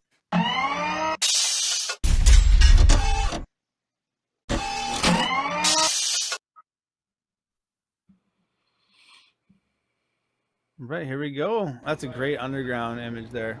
Yeah. Round 2, Melodie, our blue fighter with the Wonder Woman mask. Kat, our red fighter with the, say it for me again, David, mask. Guy Fawkes. There you go. So Melodie is still staying back. She's allowing Kat to come to her. Starting off with a simultaneous right off the bat. So Kat, do you notice that she's not rushing in anymore? And she There didn't it go is. for blade that time too. While it was aimed to be attached to the elbow, it became a thrust to the midsection. No valid point. Fighters ready? So thrust to the midsection, no point awarded. Not Nobody in our on the board. targeting zone. What are our targeting zones there, David? Well, if you thrust to the stomach area or the upper thigh, it is an invalid target, as well as the fingers, the groin, the back of the head, and the throat are off-limit targets. But you don't get like a huge warning for a thrust to the belly. It's just going to be kind of like a no point, unless you're purposely trying to hurt somebody, just Which because nobody we in tend to be TSL less trying to do padded in that. the stomach. I hope not. We I don't think we ever gotten to that, and hopefully we never will. But No. we'll see. It's the funny thing about a good community is it weeds that type of behavior out. Self-police. Yep. Yeah. But now back to this I just fight. keep looking As at you can I see, keep do you looking at notice Kat's how mask, they're- and I keep. Oh, go ahead. Sorry. Well, no, what I was going Go to ahead. say is Kat isn't rushing in anymore. She's being much more methodical about her points, and she's making sure that when she hits, she's trying to hit where she wants to. And I think that's what she was missing in the first round so far, what I'm noticing Patience. going into this. Yeah, there's a lot more patience, a lot more. And I think that might have been not just a corner judge thing, but maybe she talked with somebody on the outside. Because you can definitely Hey, tell when you're she's a going little up more against, methodical. Miss Melodie Graham, you get a little jacked up in that first round, and then you settle down. Mhm. Come round number 2, right? We all have a round where we feel like just over, maybe not overconfident, but like almost like your heart's going a mile a minute, and you haven't really calmed and settled into the fight yet.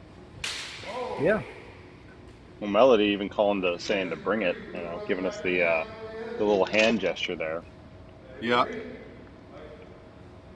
What I was Knotted saying up is at I 2. keep looking at Kat's mask, and I think Guy Fawkes, and I'm reminded of the Sherry Bobbins episode of The Simpsons where he say, "With you every day is Guy Fawkes Day." So that's my tribute to the Guy Fawkes mask.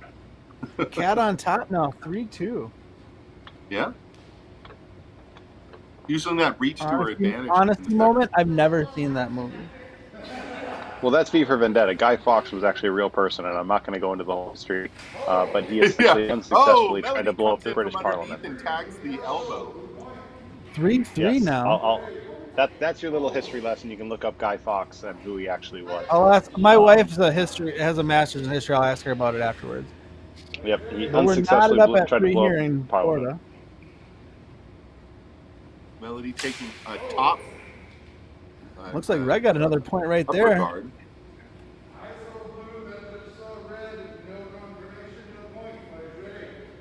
No point awarded.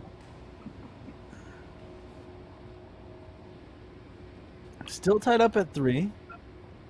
Mm-hmm. Melodie took round 'cause 1, so Kat's going to need this I round know 2 to stay you were alive. talking earlier about getting in and fighting somebody that you respect, and just not being able to settle into that fight in the first round. We had a fight at the LA City Comic Con, me versus Daniel Lane, on the big stage with a big screen behind me. It was like, it was insane. So watching, it took me about a round to settle into that, and so watching Kat settle into that, it's really nice to see that she's settling in, she's slowing down, she's getting up there. While maybe not with the big screen behind her, she knows people are going to be watching this, and that definitely can enhance your heart rate. It factors in. She's on Yeah, I mean, top 5-4 though. the nice Oh, thing yeah. about Underground is that there is no home field advantage. There's no. Yeah. I mean, there can be like that's your home gym and you're from a different part of the charter, but wow, okay, a little power there, nice. It's a little fighter But I know that insider. coming into certain events, like going into Minnesota or going into Florida, not having that home field advantage can be a little intimidating and can sometimes you need time to adjust. Yep. Oh, definitely. 5-4 here. Especially when you're fighting someone from that area. Is based off of V from Vendetta, the movie, and Nemesis is the Greek goddess of vengeance. Wow, are we going into a third?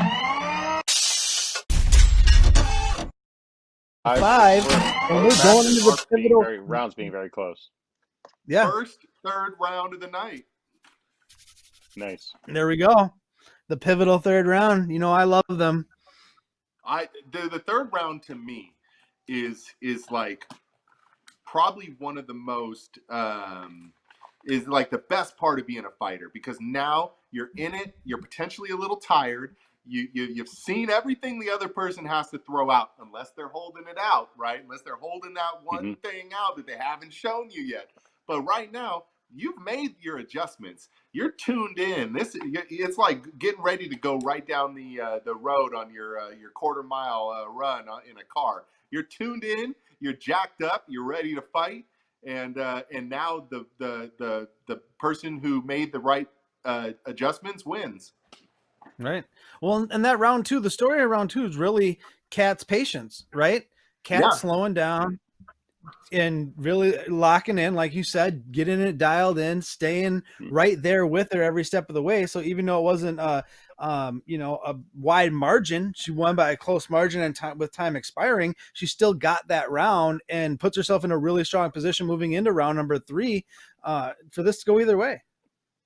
But it was making Melodie make the first move, and it didn't necessarily mean that a move to defend. Make her make the first move, whether that be a step into distance, a little bit of a wind up, or something like that.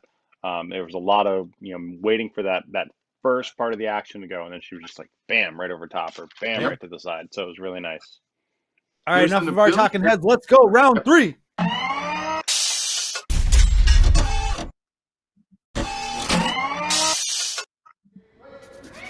Here it is, the decisive third round. Melodie, our blue fighter, Wonder Woman mask. Kat, our red fighter. Comes from the side. Melodie dropped her blade underneath and then came around to the side for that strike. That was a beautiful strike. Strikes, pushes to the side, comes through for a head strike, it looked like. Woo. We're starting off 1-1. Yep, they both slowed down. Did you see that? Yeah. There was 2 exchanges and then slow and methodical. Let's get in.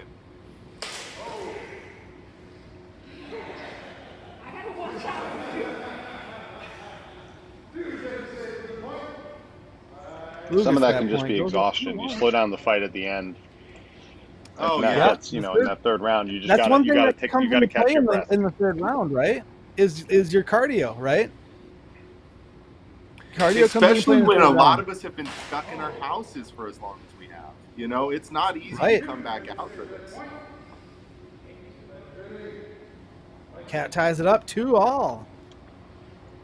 Yeah, I mean, one What a thing I've great been match. This doing, has you been a know, and fantastic match. with training is making sure that, like, you know, I'm wearing my my watch and with as the heart rate monitor, and I'm noticing Yep. that, like, when I'm fighting, my heart rate is going higher a lot sooner than it normally would. Like I don't Well, start to there's hit that peak, also and I'm like, oh shoot, my cardio is way out of whack. well, I charge a A lot of lit- people to do competitive matches during regular sparring as well, because you actually exert yourself more during a point match than you do through regular sparring. Um, Yeah. to the point where you are exhausted. You could spar for an hour and then you could do a 10-minute or 10-point match, and you almost feel like you put just as much cardio into that. And on top of that, Still I see 2-2. sparring is it's very much a, you know, you're training. It's training. It's not, you know, you fight differently. You know, I look at Your it when muscles TSL four. engage.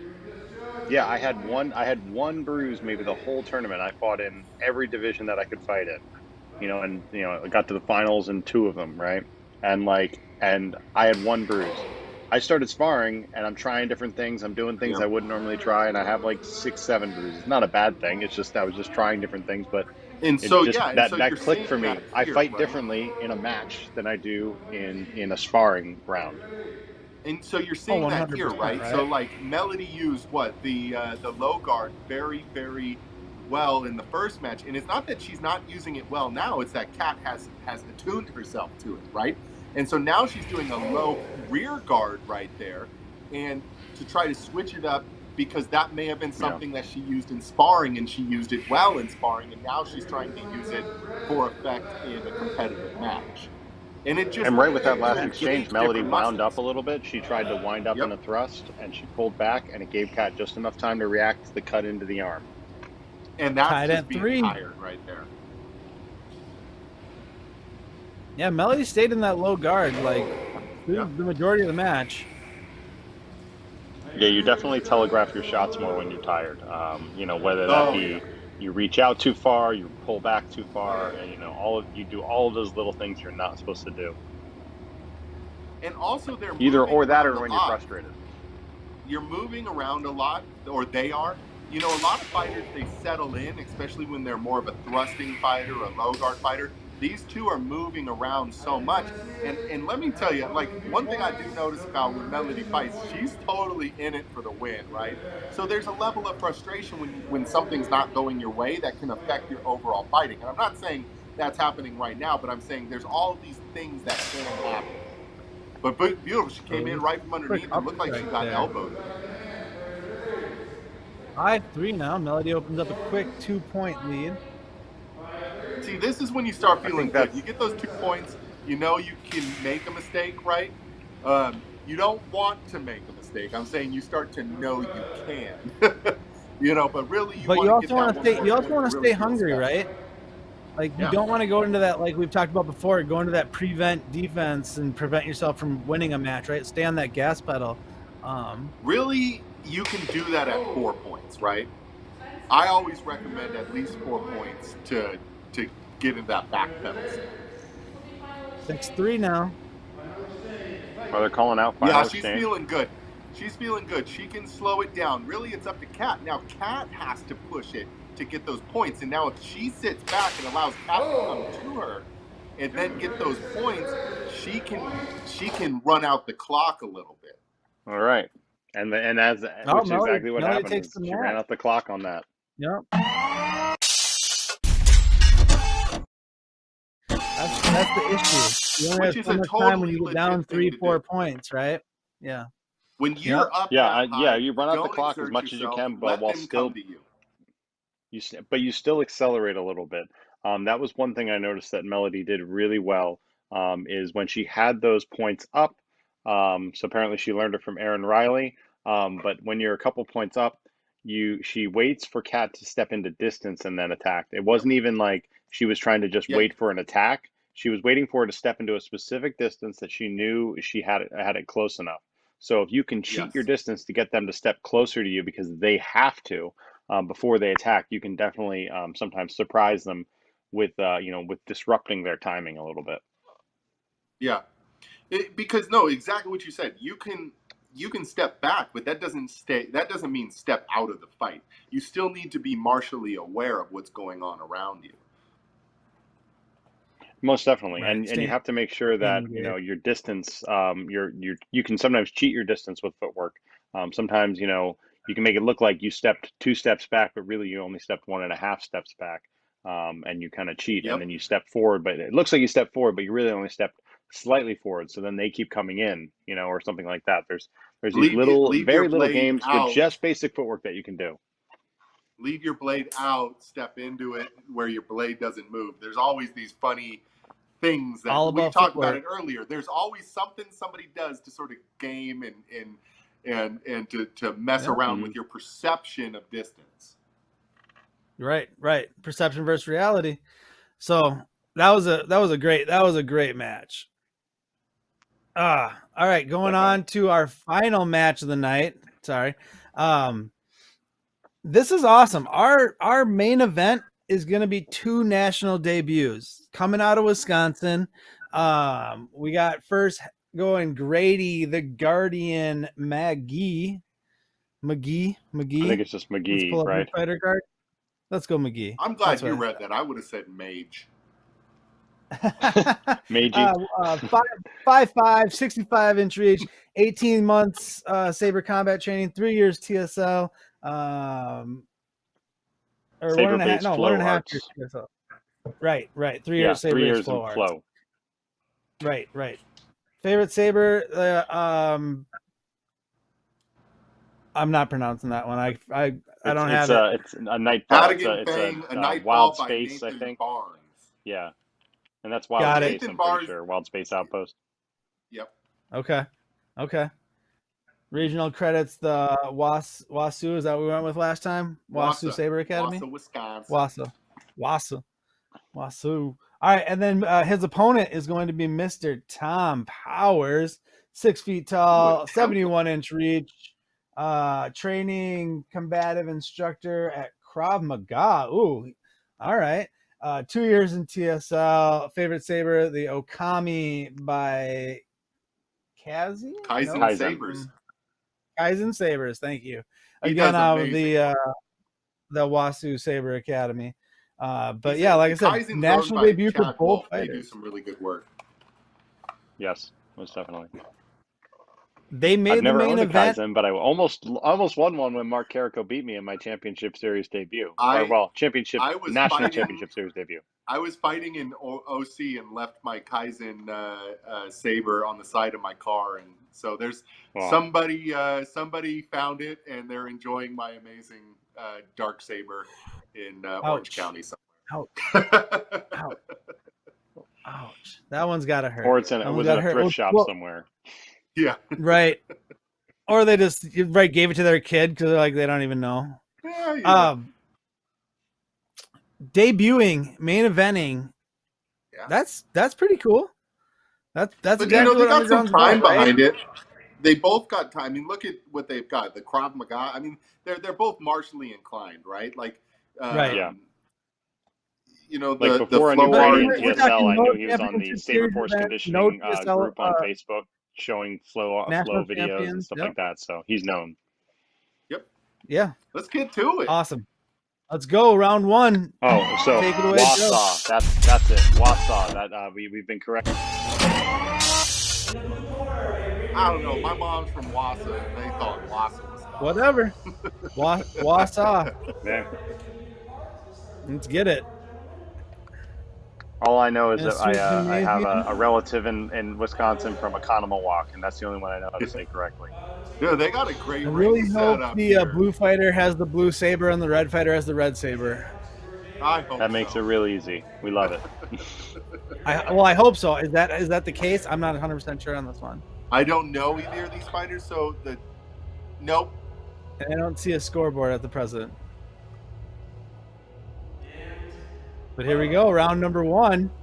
Main event. All right, Grady is in blue. Red fighter, Grady, our blue fighter. Yeah. So and Grady is the blue fighter. So. Yep.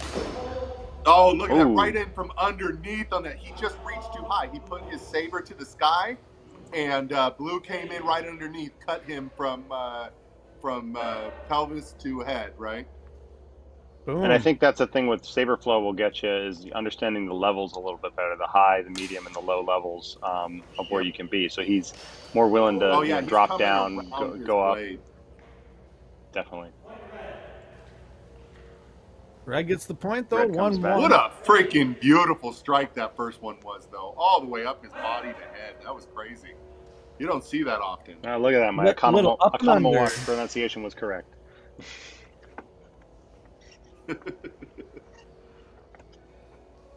That's what that word is? All right. Ooh.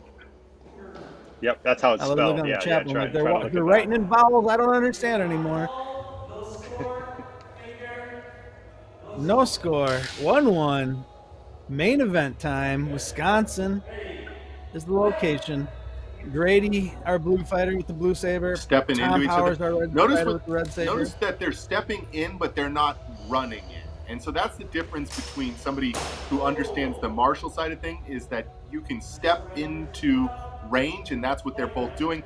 And they're also not really going for blade. They're going in for that main hit, but they're still keeping themselves in an area where they can still block with that blade. I was going to say, actually, on that last exchange, Grady did actually chase the blade a little bit on the first exchange, which is why they clashed, and then Tom got the point because of his reach. So I'm hoping that doesn't become a pattern later in this round. Yeah, because that can be gamed for sure. You know, when you start showing them, if you're going for my blade, I can just drop the blade and come in from underneath, and then the point, you've swung so far past me that there's nothing you can do. Tom up 2-1 early in round 1. Potential for 3 rounds.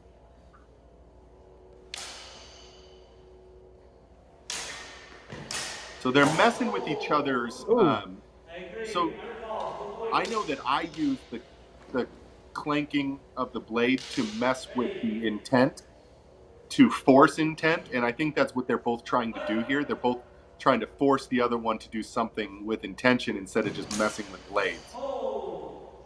Ooh, nice. Yeah, I think that's some of it. I think some of it is just they're trying for those beat attacks, but I think they know each other too well that they're not going to necessarily fall victim to that. Some of that also is just mechanics. You know, if you try to hit it to the tip of your blade on the stronger points in their blade, you know, your blade's not going to move anything out of the way. Yep. Well, I know that you can also use it as a. Oh, that was beautiful right there. Just stepped inside, came in from underneath. Especially Grady got a very nice parry with the strong of his blade, but Tom just followed up with that second intention and was able to get that point. And sometimes when they're hitting that hard, you can really just noodle your arm and then just allow yourself to slip underneath. So that's really hard when you're going in and just hitting blades. It can be gamed, right? Like we talked about. Oh, there we go. Looks like Grady got in there on the shoulder. Pretty persistent on it.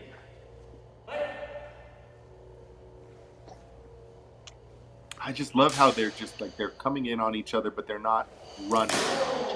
Oh, steps back just a little bit, counters and comes in underneath. Blue for the point, it looked like, right? I can't see that. Yes, Blue got the point on that one. They came in right as Red was coming over top. If you don't mind the hit to the head, sometimes that's the most effective strategy. I'd say, you know. It all depends on the fighter. I mean, there are some playing to fighters in point. TSL. I don't want that. I will not sacrifice my body for that point because I don't want to take that hit.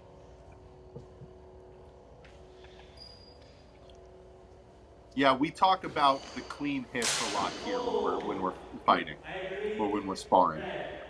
The in and out without getting hit. Yeah, the interesting thing I'm seeing with Grady, so good for him to get that he's closing the gap.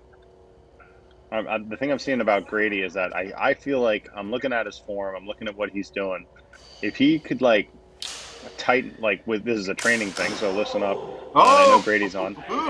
Tighten up some of his guards and some of his strikes, make him a little smaller of an action, and more. There will be more hits than what was happening earlier. So. He's obviously doing well. I'm just saying this is the way to get even better. Getting a clinic right now. Very nice parry repose. Yes. Red powered Somebody's them. been watching Red powered to that point. Mr. Powers just powered his way to a 5-6 score. Look how they're just circling each other, figuring each other out. They know what the other person does. Yeah, like Blue is showing me some stuff tonight, man. Yeah, you don't have to be the strongest person. No, that was the end of the match. Round one, that was, huh? Yeah, round that was one, the end of the first round. 7-5. Again, seeing time become a factor for our fighters, right? Well, they were spending time going back and forth. The way they fought in the very beginning changed to the end, and we talk about that. The tuning, the figuring out what the other person's doing. Once one good person gets up on you and the stuff you were doing doesn't work anymore, you got to bring in your 2 and your 3 plan. And if you don't have that, then you're going to get rolled. But what happened is these two have fought each other so much that B and C plan is already known, and they're just running through it right now. They're just figuring out what's going to work next. What's going to work next? What is he not seeing? What has he changed? What is he not doing since the last time we fought? And we're seeing this become more of a chess game than checkers right now, and it's a really great fight. Yeah, that's the big thing. I mean, you find as you get a certain level that people are constantly like you find that the points are lower. The better a fight is, the points are usually really, really low. They don't get to that 10, sometimes you get those 10-9 or really fast fight, but those chess matches, I mean, most of my fights with Mark, most of my fights with Alan, people who I've fought multiple times, whether it be in training or in tournaments or CS matches, the fights all go to 5-6 points and that's it. And they're 5-5, 6-6, 6-6. And then it's just it's 1 point is all that separates you at the end. And sometimes it goes either way. Yeah, that one could have gone either way. It went Grady's way in round 1. Let's shoot over to round 2 and see if Power can come back and get a round 2.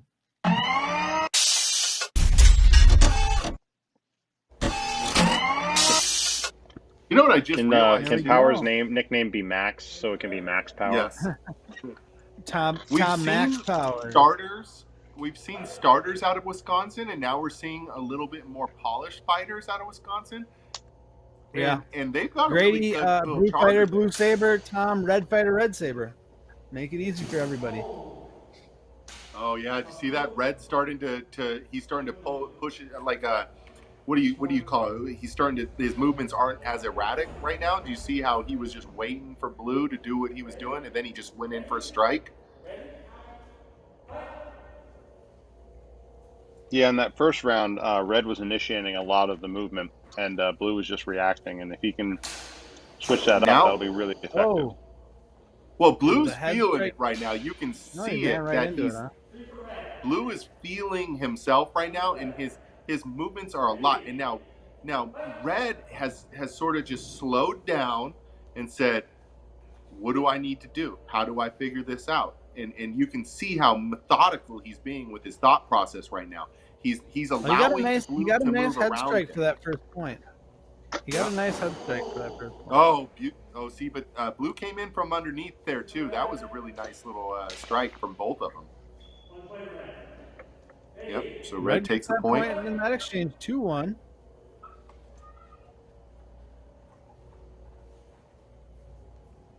Yeah, see how, I was just noticing, Red is just staying in and on himself, allowing Blue to make the movement.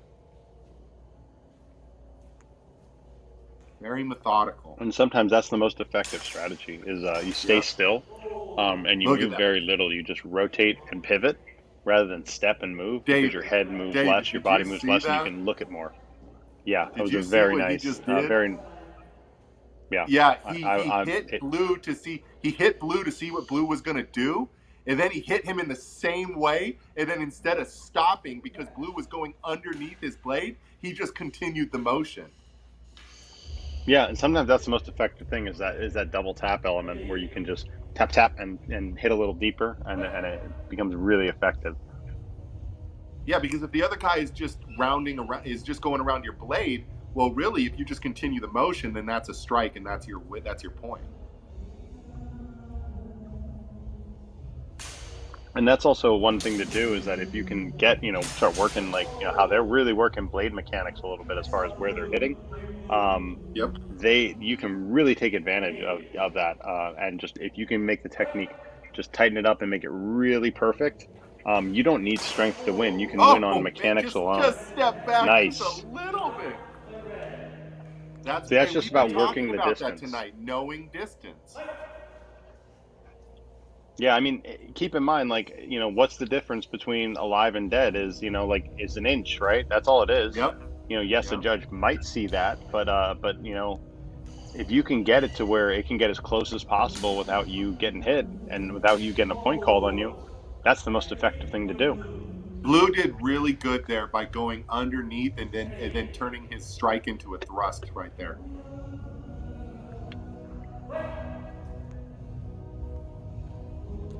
Having the strength to change your momentum in a fight really takes a good fighter to a great fighter.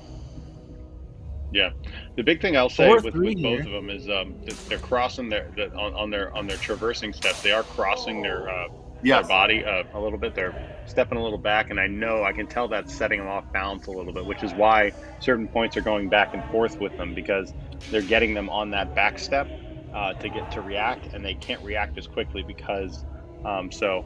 Always make sure that you're moving your outside foot is the direction you're moving in. If you're moving left, your left foot's forward, your left foot moves first. If you're Yep. Tom right Powers, foot's our red back, you're fighter, up moving right, 5-3. right foot.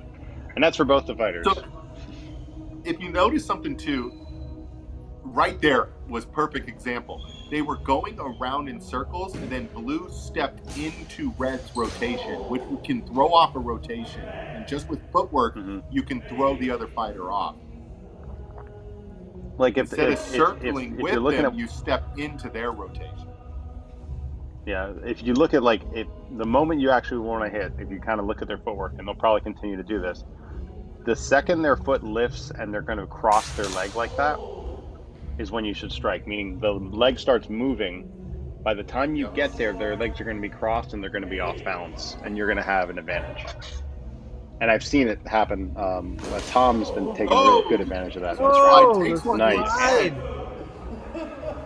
Did he get that? Let's see a replay of that. Oh, he just got smoked in the head while he slid, but it looked The cool. problem is, I think Blue did come in first, but Blue is now dead. Oh, he did. He got the point. 6-4. He got the leg, that's huh? The great thing. Before That's he the got great hit in the thing head. when you don't go to death. You can do stuff like that, but I would not recommend doing that on a battlefield. 6-5. Well, and on most surfaces, you don't really want to do that on carpet or grass. Right. No, unless you're Jesse Gill doing that at the Hilton. Remember that Hilton we used to fight with the gravel down? Jesse does a knee slide on the gravel. Reddit has really had control of this whole second round. Yes, he has. Oh, they're relinquishing, and sometimes another point to Red, 7-5. Yeah, Red got that one, but sometimes not relinquishing your block is a lot more helpful. Red takes match. Red takes the match. Yeah, wow, Red takes the round. We're getting the third round. Red made the adjustments. Tom Powers, our Red fighter, made the adjustments in that second round to really take control of it, take the momentum back from losing round 1, and force now this pivotal round 3. Yeah, I think that. God. No, you're good. Okay, I was just gonna say Tom was just really understood the measure in that round, was really taking advantage of that distance and working the timing. He took a step back and was looking at what Grady was doing and striking into that to take control of the next action. So Grady never got the chance to do some of those counters. He was able to pull some of them off, but it only takes a couple points. I mean, we're only talking, what was it, a 2-point deficit there. So, it only took, 2 instances where he did that, absolutely perfectly. And that's all the difference it took to win that match around. Again, patience, just like we saw at a Cat in the last match in that second round, patience is what got them the victory to force this third round and a chance at ultimate victory. Look, there's always the reason to just go ham and slam and do all that kind of stuff. But I think a good fighter sits back and is meticulous with their movement. And both of these fighters are doing that well. Blue started that match very sporadic. He was jumping around. He was feeling himself from the last round win. He knew if he took that round, he'd win. Midway through that match, he slowed it down. He brought it back into where he was in the first match, and it could have gone either way depending on points from the very beginning of the match. So I think what they're both going to have to do is continue to do what they're doing and just let the best fighter win at this point. All right. Because I think Let's they see were who's both gonna come in out a on good top. spot at the end. Shoot us over round 3. Man of the evening. Tom Powers, our red fighter with the red saber. Grady McGee, our blue fighter with the blue saber. Coming out of Wisconsin. Tied at 1 round apiece. Let's go. Are we going to see that feeling out that both fighters slow it down in the 3rd round, right? Blue is looking much stronger already at the beginning of this round. Because he's not jumping. He's not sporadically moving. He's based in like, you need a good base for sword fighting. And if your feet are leaving the ground, you lose your base. And so right now, he's doing a good job of staying in it. Red nicked some padding, it looked like, which that is a point. Back and forth, 1-1. But you can tell, look how they're both stepping into each other right now, right? And they're tired, right? You can tell they're a little tired. The 3rd round is a beast. 3rd round, cardio comes into play. You know, what do you got left in the tank, right? Did you spend too much energy coming back in round 2 where you don't have the energy to finish it off in round 3? Yeah, red is looking a little winded right there. A block that would have landed before. He didn't move through the block, and blue just dropped it onto his leg, basically. 2-2 here, early in round 3. Oh, went down, came right up across the belly of blue. Red goes up 3-2 now. That was clinical right there. That was really nice.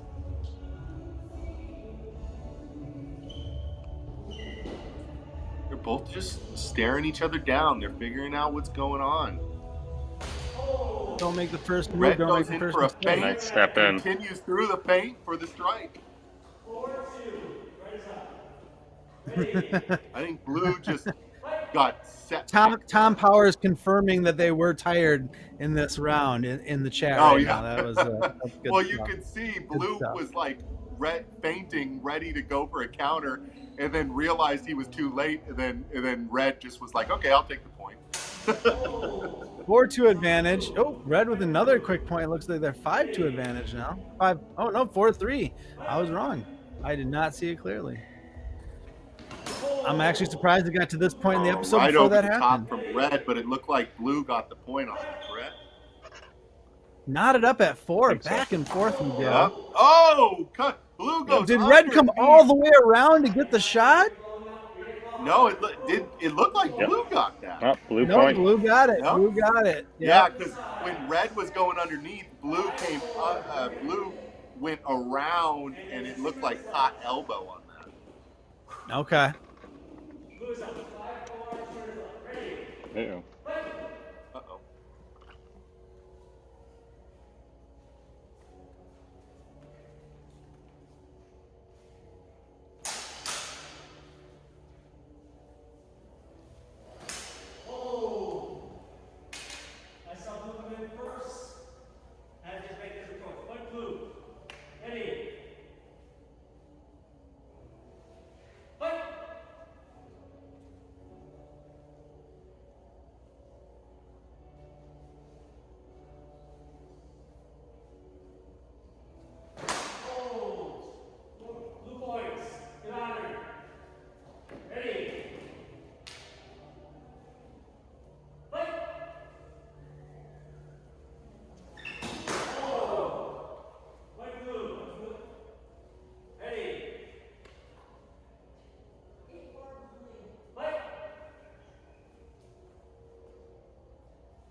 Now we're back.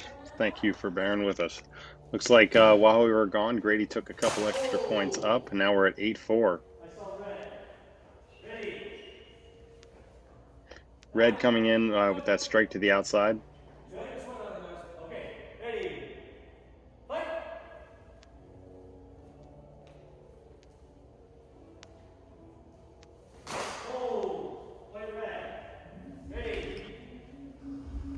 Seems like with both the fighters being tired, we're looking at them dipping in and dropping down, and Tom is just coming out ahead in that because he has the reach and height advantage. Yep.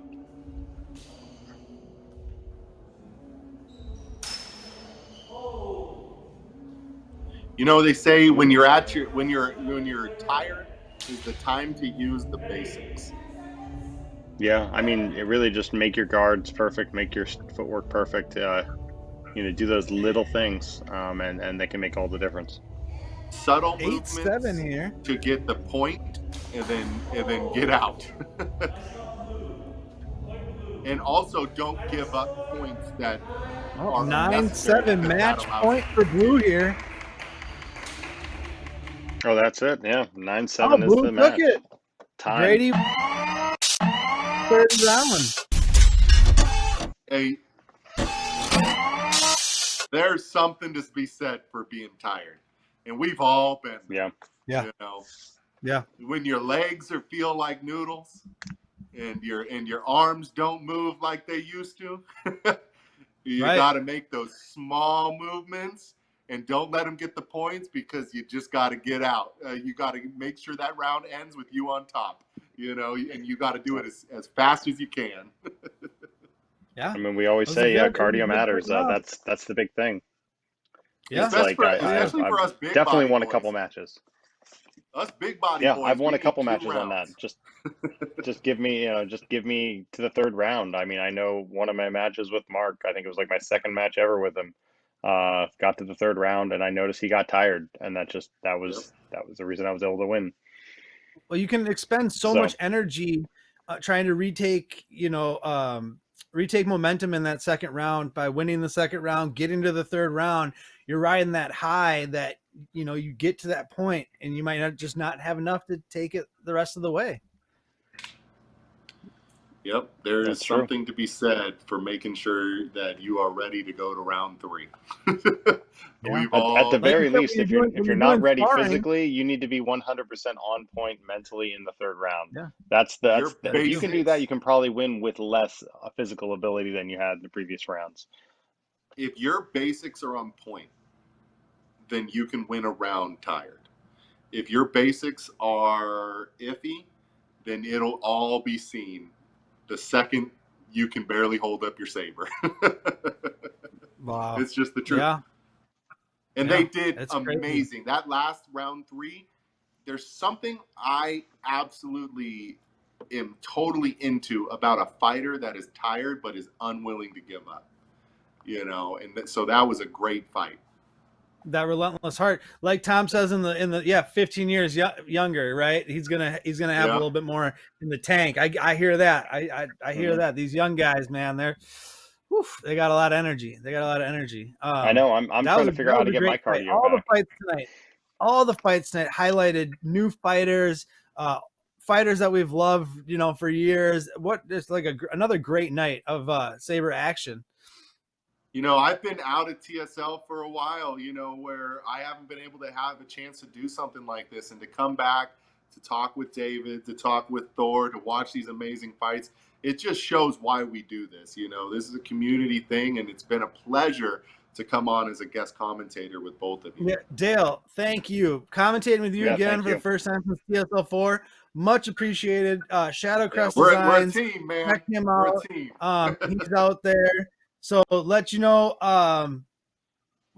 Underground will be coming back again. We got episode 4 coming in December. December 5th. Go ahead, David. I just checked the date. So December 5th, we have another series of fights. Our guest commentator will be Jared Graham, because I think we have a couple more Florida fights. So we wanted to, talk to someone who had that experience. as far as future episodes, we're still working that out. There will be future episodes past that. There will With be. meets reopening and everything now that that gives us more functionality to do more underground fights. So that is definitely something we're going to be evaluating in the next month, to know what we're gonna, there's going to be opportunities. So if you are watching this and you're at your charter's starting to meet up again, or and you want the ability to have a good match, reach out to us, myself or Melodie Graham, and we can. It doesn't take a whole lot of effort to put it together. It literally takes 2 cameras recording on a tripod and the volunteers to make the match run, and that's really all you need. We want to keep it simple. We don't need to go all bells and whistles, to put on a great fight. You look at most of these fights; they're just, like I say, 2 cameras and and some Saberists, and that's all we needed. Yep. And we Yeah. got some 100%. great back and forth, some great exchanges. There's another Wisconsin fight scheduled for December. I don't have the full card with me, but yeah, Thor, where's yours? Just kidding. What, my fight, or I don't know. No, Nothing. your Dale, kid. Now we've all had our kids on the show. Oh no, my kid. Hopefully she's sleeping upstairs. My new baby's doing good. Yeah. Thank you, by the way. My kid will be up Dale, till 2. Dale, go plug your stuff. Dale, guest commentator, Shadow Crest. Go ahead, plug where the people can find you, where they can check find us your out at stuff, Shadow man. Crest Design. We got some deals going on right now. Templars are usually $250. They're going for $200 right now. We got all kinds of cool sabers and stuff like that. So check us out, Facebook.com/Shadow Crest Design. You have any information you want to know about the deals we have going on right now, plus 10% discount for TSL members. So, give us a hit up. Well, and the thing We've been sponsors now. We've Yeah. been sponsors now for 3 years, and we love to continue to give back. So yeah, Facebook.com. So one thing I'll mention, Dale, that you're underselling is your partner Mark Carrico, making those weighted sabers. We've called them the Carrico Customs, but they're also there's the Mando. It's his new entry level. But he'll make a nice custom weighted saber, whether you fight one-handed, two-handed, sort of hand and a half, and he can make a really a saber that feels like a sword. And that's its weight and that's balance, what we're going for and it the handles fighters, that way. Yeah. So if you really want to step up your game, that is a wonderful avenue to go. I use it. Yeah, check out. I'm 8-0 on fights right now, so you don't want to come at me. I will use it. Mark said it's at the installer, ready to go. I'm still waiting for mine. I'm going to get it soon. I'm just chomping at the bit because I want. Doing it. He's another guy that we work with. Sith Lord Sabers. He's doing your install right now. It's coming along. It's going to be gorgeous. We wanted to start making sure that we had all really the TSL sponsors. There's great Shadow Crest, everyone out there. Look. That's okay. Some other ones we have are like that you saw tonight. You saw Saber Forge had a saber there. There was the Vader's Vault Legionnaire. Vader's Vault. Crosspoint as well. So there were a bunch of Mando Core Custom. There were a bunch of our sponsors that you saw represented amongst reason to go and probably most TSL, of the people wearing metal gorgets that are also sponsors. So the great reason to go through a TSL sponsor for a saber is they're made by TSL fighters because they wanted to make something that felt perfect for a fighter. Whether it's a weighted saber by Mark or a lightsaber by Mando, there's a reason to buy into these sabers. The Vader's Vault, everything they bring to their saber with customization is amazing. There's a reason why you go with a sponsor, because we're creating stuff for fighters. Exactly. Yeah, and even if you're just starting out, there are wonderful, inexpensive options. You don't have to spend like $300, $400, $500, $600. Or this is the Persuader. Now it's Key Saber, but it used to be Ing Chao. That's a wonderful, and they have the Slayer as well, which is their super version. That's a great entry level option. It's very inexpensive, doesn't require a whole lot of work. I will say this one isn't customized, but I have had etching done on it. They are wonderful for etching, these Persuaders. So I will highly recommend that as a wonderful budget level saber. You can find out all that information. Join the Facebook group, follow the Facebook page, like the Facebook page of the Saber Legion, Instagram, all over the interwebs, all over social media. Dale, thank you. Shadowcrest Design. Yeah. David Loudon Flagger, thank you. Thank You you. see him all over the place. Thor Borger, or Thor Zimmerborger. Oh, wow. Geez. Married man now. Right there. Mouth of the Midwest, Basement Banner. You can find me all over the interwebs too. Thank you so much for joining us on the TSL Underground episode 3. Episode 4 coming December 5th. Tell your friends about it. Thank you, gentlemen. Thank you, Joe in the booth. Thank you, everybody. Melodie. Thank you. Thank you. Everyone have a good night. God bless. United through Sabers. United through Sabers.